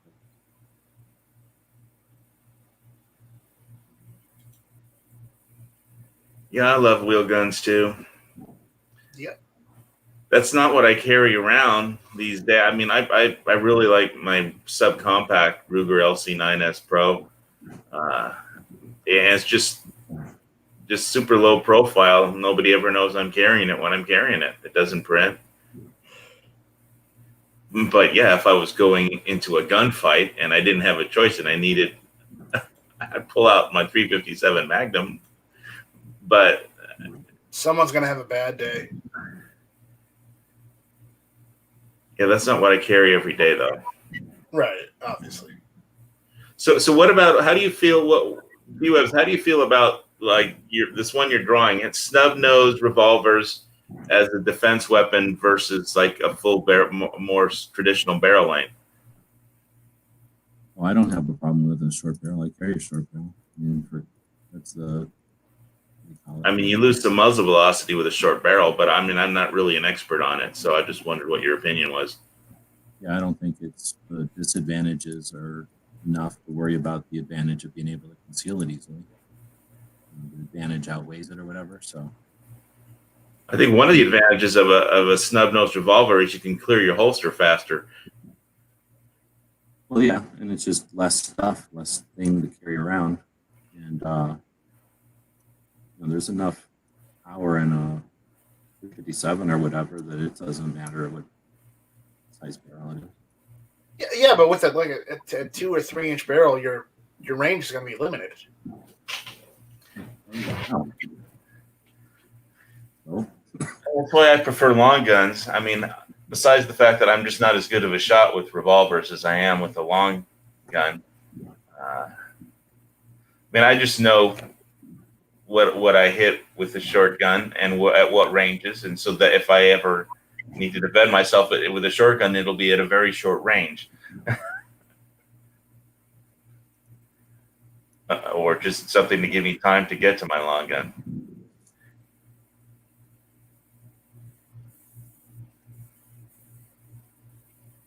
I don't actually sleep with my AK-47, but by my bed. But I mean, I got one. Oh, yeah, but of course.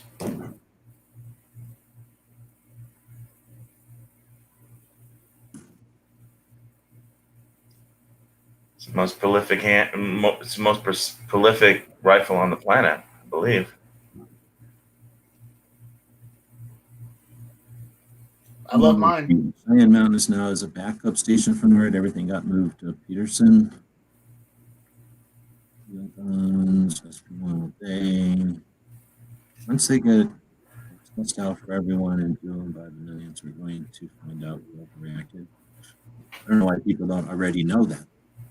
The fear of exponential spread is not happened. So that was the only concern, is that it was going to grow faster than people could deal with it, and it's not happened. But yeah, once they can, what's it called, like the antibodies or something, like once they can determine you've already had it, and instead of just reporting the cases, but instead they also include like how many people are not going to get it, then people will be unconcerned, right? Yeah, antibodies are basically you're immune, or you had it and you had resistance to it.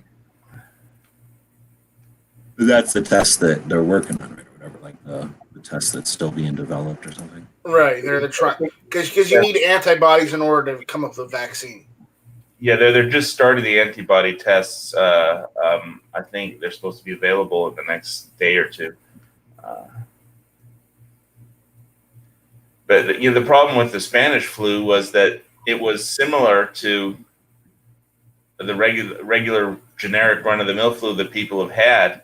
It was similar enough to trigger all the antibodies, but it was different. So the antibodies that were people had for the regular flu would start a reaction to the Spanish flu, but they didn't do any good. They weren't any good at fighting the Spanish flu. They just built up more fluid, resulted in building up more fluids that people would drown in when they developed severe pneumonia. So it made it worse. So that was a very specific kind of influenza that made things worse. So it's really, these types of things, events can be very unpredictable on how they unfold.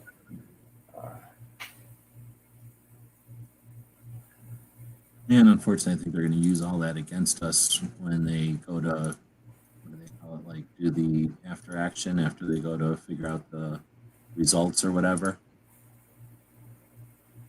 Because there's not a thing to compare it to, they're just going to be able to say, oh, here's our position and here's how we justify it.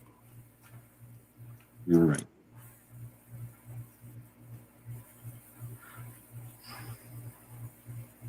Let's see, I usually carry an LCR 357 just because it's so freaking easy to carry. Yep. And even if that 357 loses some energy because of the barrel, you're still got a 38, you're still shooting a 38. So well out of 60% of us already have it. I don't know what that means. Yeah, I think I agree. Probably more than 60% at this point, wouldn't you think? I guess it's hard to say. You can't have it pushed out of battery, say in a revolver. Yeah, like a revolver can be used at intimately close, like you're getting your ass pummeled and you have to pull it out and jam it into somebody's rib cage. Still works. Semi-autos don't work. Well, one advantage of a revolver is it doesn't automatically eject evidence all over the ground that you have to go pick up later. You can take all your shells with you and dispose of them where they don't, instead of just leaving evidence all over the place. Al Capone. Actually went to get X model. I'm not a big fan of that X. I don't like hammers. Not with the staging of the LCR. The LCR does such a good job of staging, compared to like the old Smith & Wessons and stuff, that I don't need the hammer, and I don't want the hammer to get in the way for all those things we just mentioned. Yeah, but unless you're using moon clips, you're gonna have to unload each used cartridge one by one. What? I like my GP100 so much. It's just ejector. Actually, it's a hammer. It's not going to do with the injection. When you eject, I like my Ruger GP100. It's a great wheel gun, I think. No, they're strong. They're decent. They're just heavy. But yeah, the X just means there's an external hammer, dude.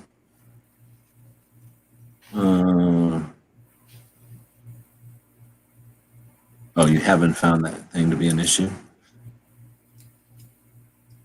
Acts like the shutdown is for until it goes away. Yeah, I'm sick of that already.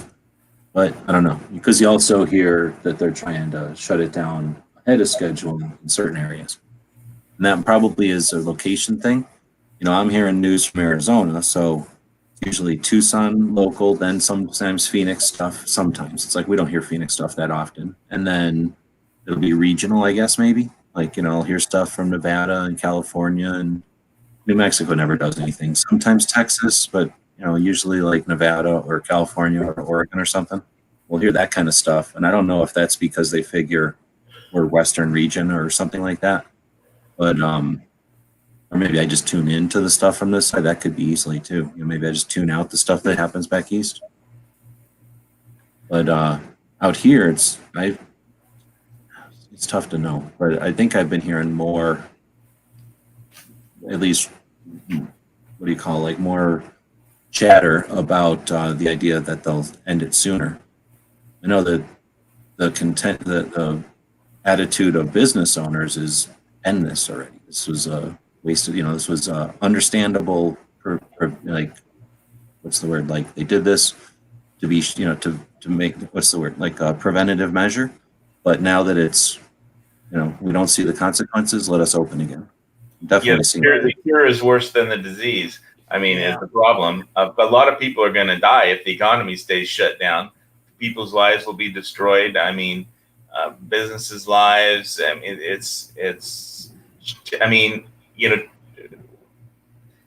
the president is right when he wants to. I mean, he knows that there's a problem shutting down the economy because it's not so easy to get started back up. It's like a train. It once the fucking thing stops, it doesn't start like instantly back to where it was. It's not gonna instantly recover. People that went broke and who had to shutter their businesses. I mean, there's just a whole cascade of bad things that are going to happen economically.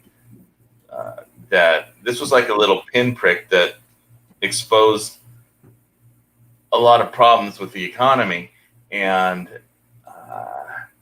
this is one of those cases where the cure could be worse than the disease. Right. Well, you can say all that, but I agree with that last part because you said could. So, yeah, it can do all the things you just said, but it's not inevitable. So, all the stuff you just said, I would agree with a lot more if we were the only country experiencing it. If we took a knee and everybody else was running, it would be more of a situation like you described. But I suggest that since the entire country, the whole world, the whole planet took a rain day, was out for a month, we're all starting back up with the same handicap or the same lack of momentum. So yes, what you just said could happen, but I don't think it's inevitable in any way, shape, or form. We've got the potential of coming out changed, but stronger and better, with awareness and motivation that we never had before, because this was an unprecedented time. I agree with you, but I'm also going to put in there, as long as you leave it with a could instead of a is. Because I don't think anybody can say what's going to happen next.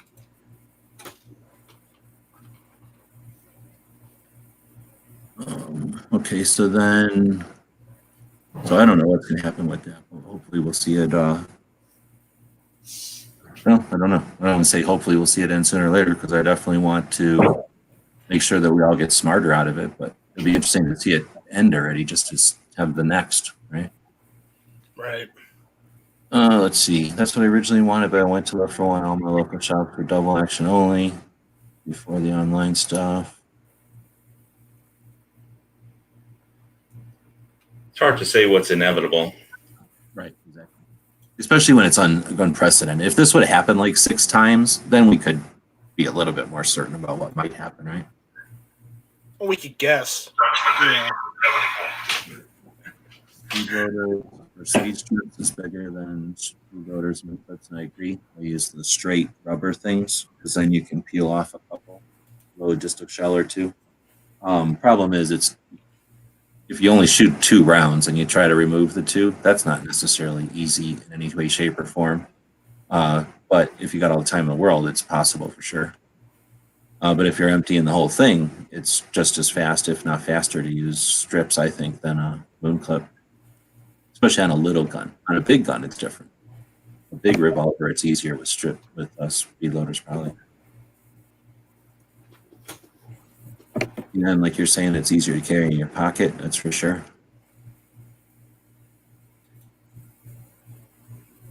Most towns are half dead right now, I guess. I really want to get up to Vegas. I wish I had some money so I could just go up to Vegas. I don't think they would stop me, right? If I just got in a van and drove to Vegas. I'm pretty sure I could drive the whole way there without getting looked at twice. Now, when I got to Vegas, I don't know what I would do. But they're shut down. Yeah, Muscle Dog was saying that the lights aren't on. And obviously, I've never been to Vegas with the light shut off. I think he said it hasn't been shut off since Kennedy died or something, or Kennedy was shot. So that's unprecedented. I'd really like to see it. I like Vegas, and I would definitely like to see Vegas drive to strip when it's empty, looking like I Am Legend or whatever. Like, that'd be crazy, right? So go eat at a restaurant or something up there and come back. Kind of pointless. Restaurants are closed. You can drive up there and do what? No, you can. All the restaurants are still, at least everywhere I know of, restaurants are still open for carry out. Yeah, that's true. Are they not like that by you? I mean, I haven't really try.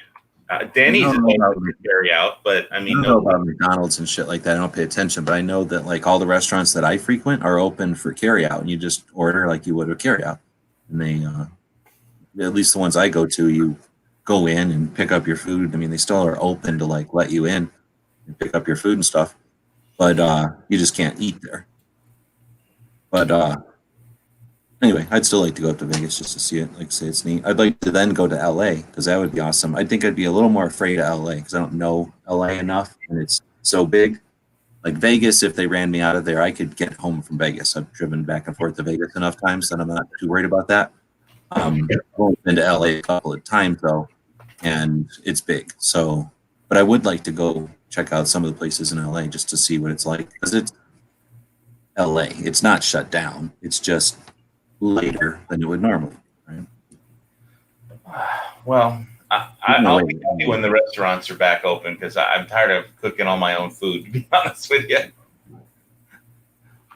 me about it. Plus, just no matter, and I guess it's possible for somebody to have prepped a massive variety, but most people prep or store, like 8 things, right? So you start figuring out like I can put this with that, but if at some point you max out all your combinations that are editable, right? Well, I haven't really broken into any of my freeze-dried. I haven't had one freeze-dried thing yet, and I have a ton of freeze-dried stuff, and I haven't broken into it because the stores are still open. I can still get regular food. It's just a rare, it's just a rare. Indian, but it's mostly noodles and. I mean, the reason I went to get the canned food is because I can lessen the amount of times I have to go to the store and risk catching the virus. But I went to the store. It had plenty of food in it. Got everything I wanted. In Hawaii, don't they have services for old people, geriatrics, that like some young people go to the store for you and bring you your food? It's a charity? I don't know. I'm not a geriatric patient. Okay. I'm only 55, dude. It's not like I'm too old to like enlist in the military, but because I don't think I'd survive boot camp. But I still got some get up and go. Where are we at in here? So let's see. For the speeches, the president's problem is everyone who dies after this gets opened up is going to be blamed on him, as we all know. Democrats, they're already complaining about the way that he's handling this. At the same time that their hands aren't clean. So yeah, of course they're going to. They were complaining since day one. But I mean, they're literally already starting investigations, like how he's wrong, and he hasn't even finished being wrong yet. I really enjoyed one of his press conferences when somebody tried to ask him a question about the oil industry and the price of oil, and he said, "Oh, what is the price of oil today?" And the reporter didn't know, and he said, he looked at him like just glared at him for about 1 second. Said, and the reporter said, "Well, I can look up the price of oil if you want to know." And Trump said, "No, never mind, you're done." And he never let him ask a question. He goes to the next person. And then like 2 days later, when somebody asked him about the oil industry, they actually put in the first sentence of their question the price of oil that day, because if they knew if they didn't, they're going to talk. I mean, basically, Trump was like, "Oh, you want to ask me a question about the oil industry and the price of oil, and you don't even know the price of oil? I mean, why would I even talk to you about it if you don't know even what you're talking about?" I mean, but it's like, he's got to deal with a lot of people that are out to get him sitting in the press room whenever he does one of those conferences. So it's like he just slam dunked that guy before he even got his question out. And so, I mean, he's good at doing that stuff, but I think America's in real trouble because of the problems with the economy that aren't super obvious to everyone. Anyway, but I got all my gold and silver stacked up on my kitchen table right now, so I can stare at it. So now Chris is saying he's going to bed. So We lost Chris. Now we're down to 16. Let's see. Got gas is super cheap for a trip. It was down to $1 or something. It's not quite that cheap because we're next to California. So even though the pipelines go right through here from Texas, our gas is 2 something still. So it's just over 2 though. I mean, it's definitely low for here. 369 where I live. You got issues there. You don't have a pipeline. There's not a pipeline that goes out there, right? Nope, there's no pipeline that goes away. So I would think in California it's probably closer to like $4, but definitely cheaper than it would normally be anywhere else. So yeah, I would definitely that wouldn't even be a problem. And I think it'd be a bit of a challenge, and I'd be curious. That's half the reason I want to do it, is to see how I would be able to do my normal stealth camping type of thing. Because that would definitely be different. I heard somebody in Oklahoma say it was like 88 cents a gallon.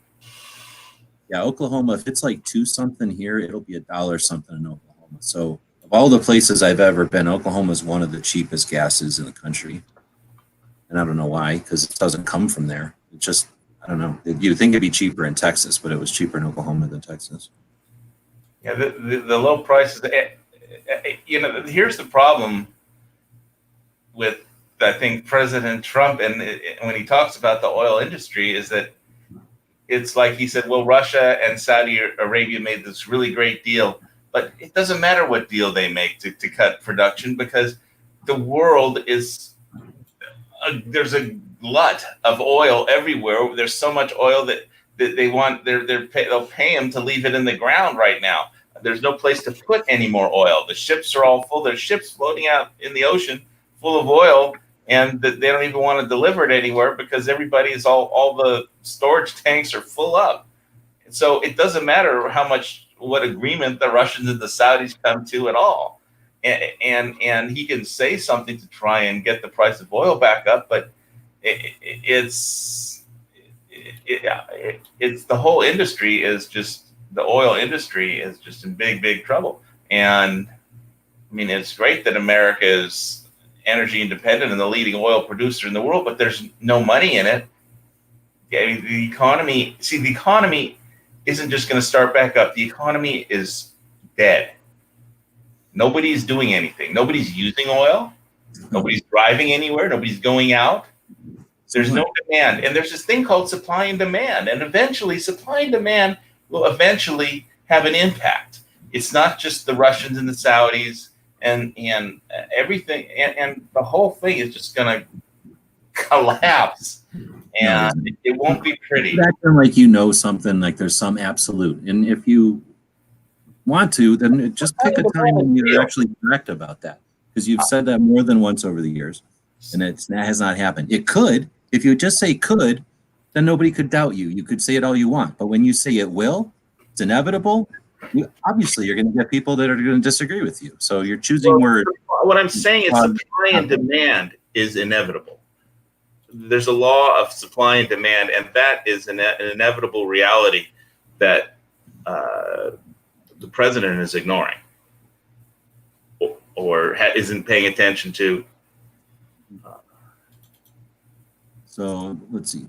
Zeus is saying a 7-year-old running around with Mohawk, wailing on empty barrels with a stick.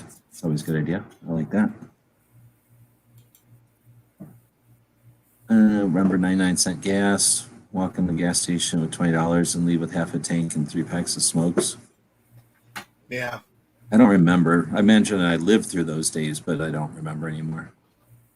Because whenever it wasn't like I had $20. In those days, I would have had $10. You know what I mean? Like, just because stuff was cheaper doesn't mean I had plentiful money. It still means I only made a quarter of the money I make today or something, you know? So I don't remember just running around like, oh, gas doesn't cost nothing. I can remember every single trip I've ever been on, I had to schedule for gas. So it doesn't matter how much gas costs, it's still going to be a portion of how much you got. 99 cents, 2 towns over. Dang, in Ohio? That's got to be frustrating when you got fancy cars to be driving around that are gas guzzlers. They're telling you to put your gold and your silver in a bathtub and pretend you're Scrooge McDuck. Well, I enjoy looking at the artwork on the coin. The design of the artwork design on the coin. Some of the coins is really really nice. So I got to do something to pass the time, right? Can't spend it all cleaning guns and sharpening knives and reorganizing my freeze dried number 10 cans. So Dead Horse is saying he'll always receive that. Could repack my bug out bag, but you know. I don't do my stuff on automatic pay, so I won't get automatic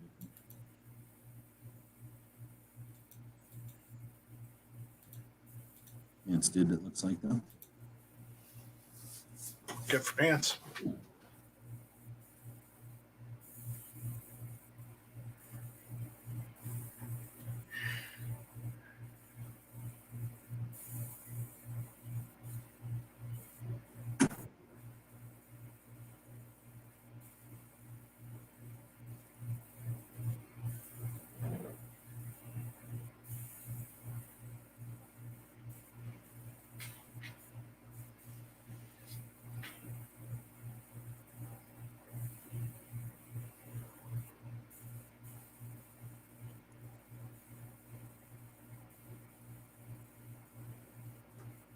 All right, well, I figured out I finished my cartoon of that revolver right there. I don't think it came out very good. It was a tough one with all the colors and stuff to get the colors. I don't think they came out very good. But that's what it's all about, just playing around, challenging a little bit. So nobody else is answering Dead Horse, but I think it's a little early. It's just barely started hitting, right? It's the shading that makes it that you didn't quite get right. It's the shading and the reflectivity.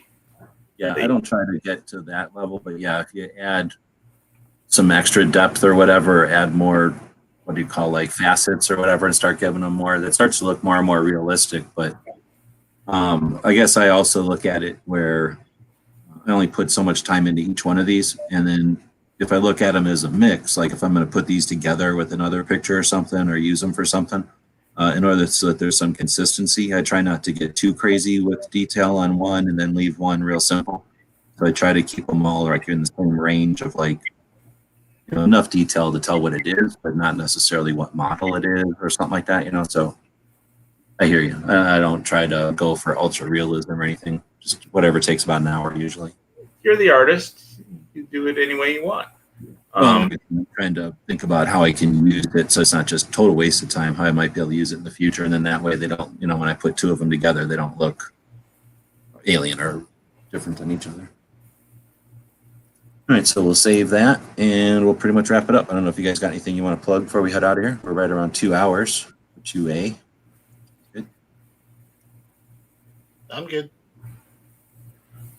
I can't think of anything to plug at the moment, man. Yeah. So Freedom in general. Yeah. Yeah, so I go back to work this week. Well, I got to go back, so that's good. It's already got his and it's gone. Keep the house for another month. That's always cool. I'm hoping to do that. But tomorrow will be Free Patch Friday. I'll go work on that. Let's see. I'll be printing out. Hopefully, when this is over, I'm going to start printing. And I'm going to print out whatever ink I've got left to make a couple more, hopefully a couple more, at least one more copy of the Shooter's Almanac. So if anybody wants that. I don't know what I'm going to do with the 50 States of 2A, the next book I'm working on. It needs some editing. So I might do like an editor's print or something like that and put it up on the store. So if somebody wants to help me edit it, you can buy a copy and help support the project and at the same time get a copy to help edit. And I would appreciate it because there's a lot of states and a lot of laws out there. And coming in from the bird's eye view down, it's easy to miss stuff. So coming from having some help from the bottom up would be great. So I guess I'll be putting that, or we're wrapping it up here. Thanks everybody for showing up. A whole bunch of people showed up on the outside. We still got almost 20 people watching. 2 hours in. We'll be back. Let's see, today's Thursday. Tomorrow is Friday. We got Free Patch Friday, but then I also did a thing for the Patreons where if you're a Patreon and you haven't seen it, head over to either Patreon or Gunstreamer. I posted a video with some loot, some stuff that I had laying around. And rather than put it on eBay, I'm just giving it to my Patreon. So if you'd like something out of that stuff, there's like 10 things. Just go claim it. If you're the only person that claims it, it's yours. If a couple of people claim something, then we'll just do a random thing tomorrow and give it to whoever wins the random. And we'll send out a bunch of that stuff on Saturday to say thanks to people who are keeping us online with the Patreon. We're also doing the $2 for 2A kind of challenge thing over on Patreon. So if you're interested, take $20 each month for the next 5 months and support places like Gunstreamer, right? That's putting out unique service to the gun community. He's not just taking $10,000 a month and doing the exact same thing that YouTube is doing. Instead, he's taking a lot less money than that and offering a service to let people live stream that's completely 2A friendly. And there's all kinds of other projects out there that I'm trying to focus on this, I guess, for the next 10 weeks. So check it out. I do appreciate the people that show up and support what we're doing. It's not the normal recipe. So hopefully you're enjoying being part of that. We'll be back to pick up later.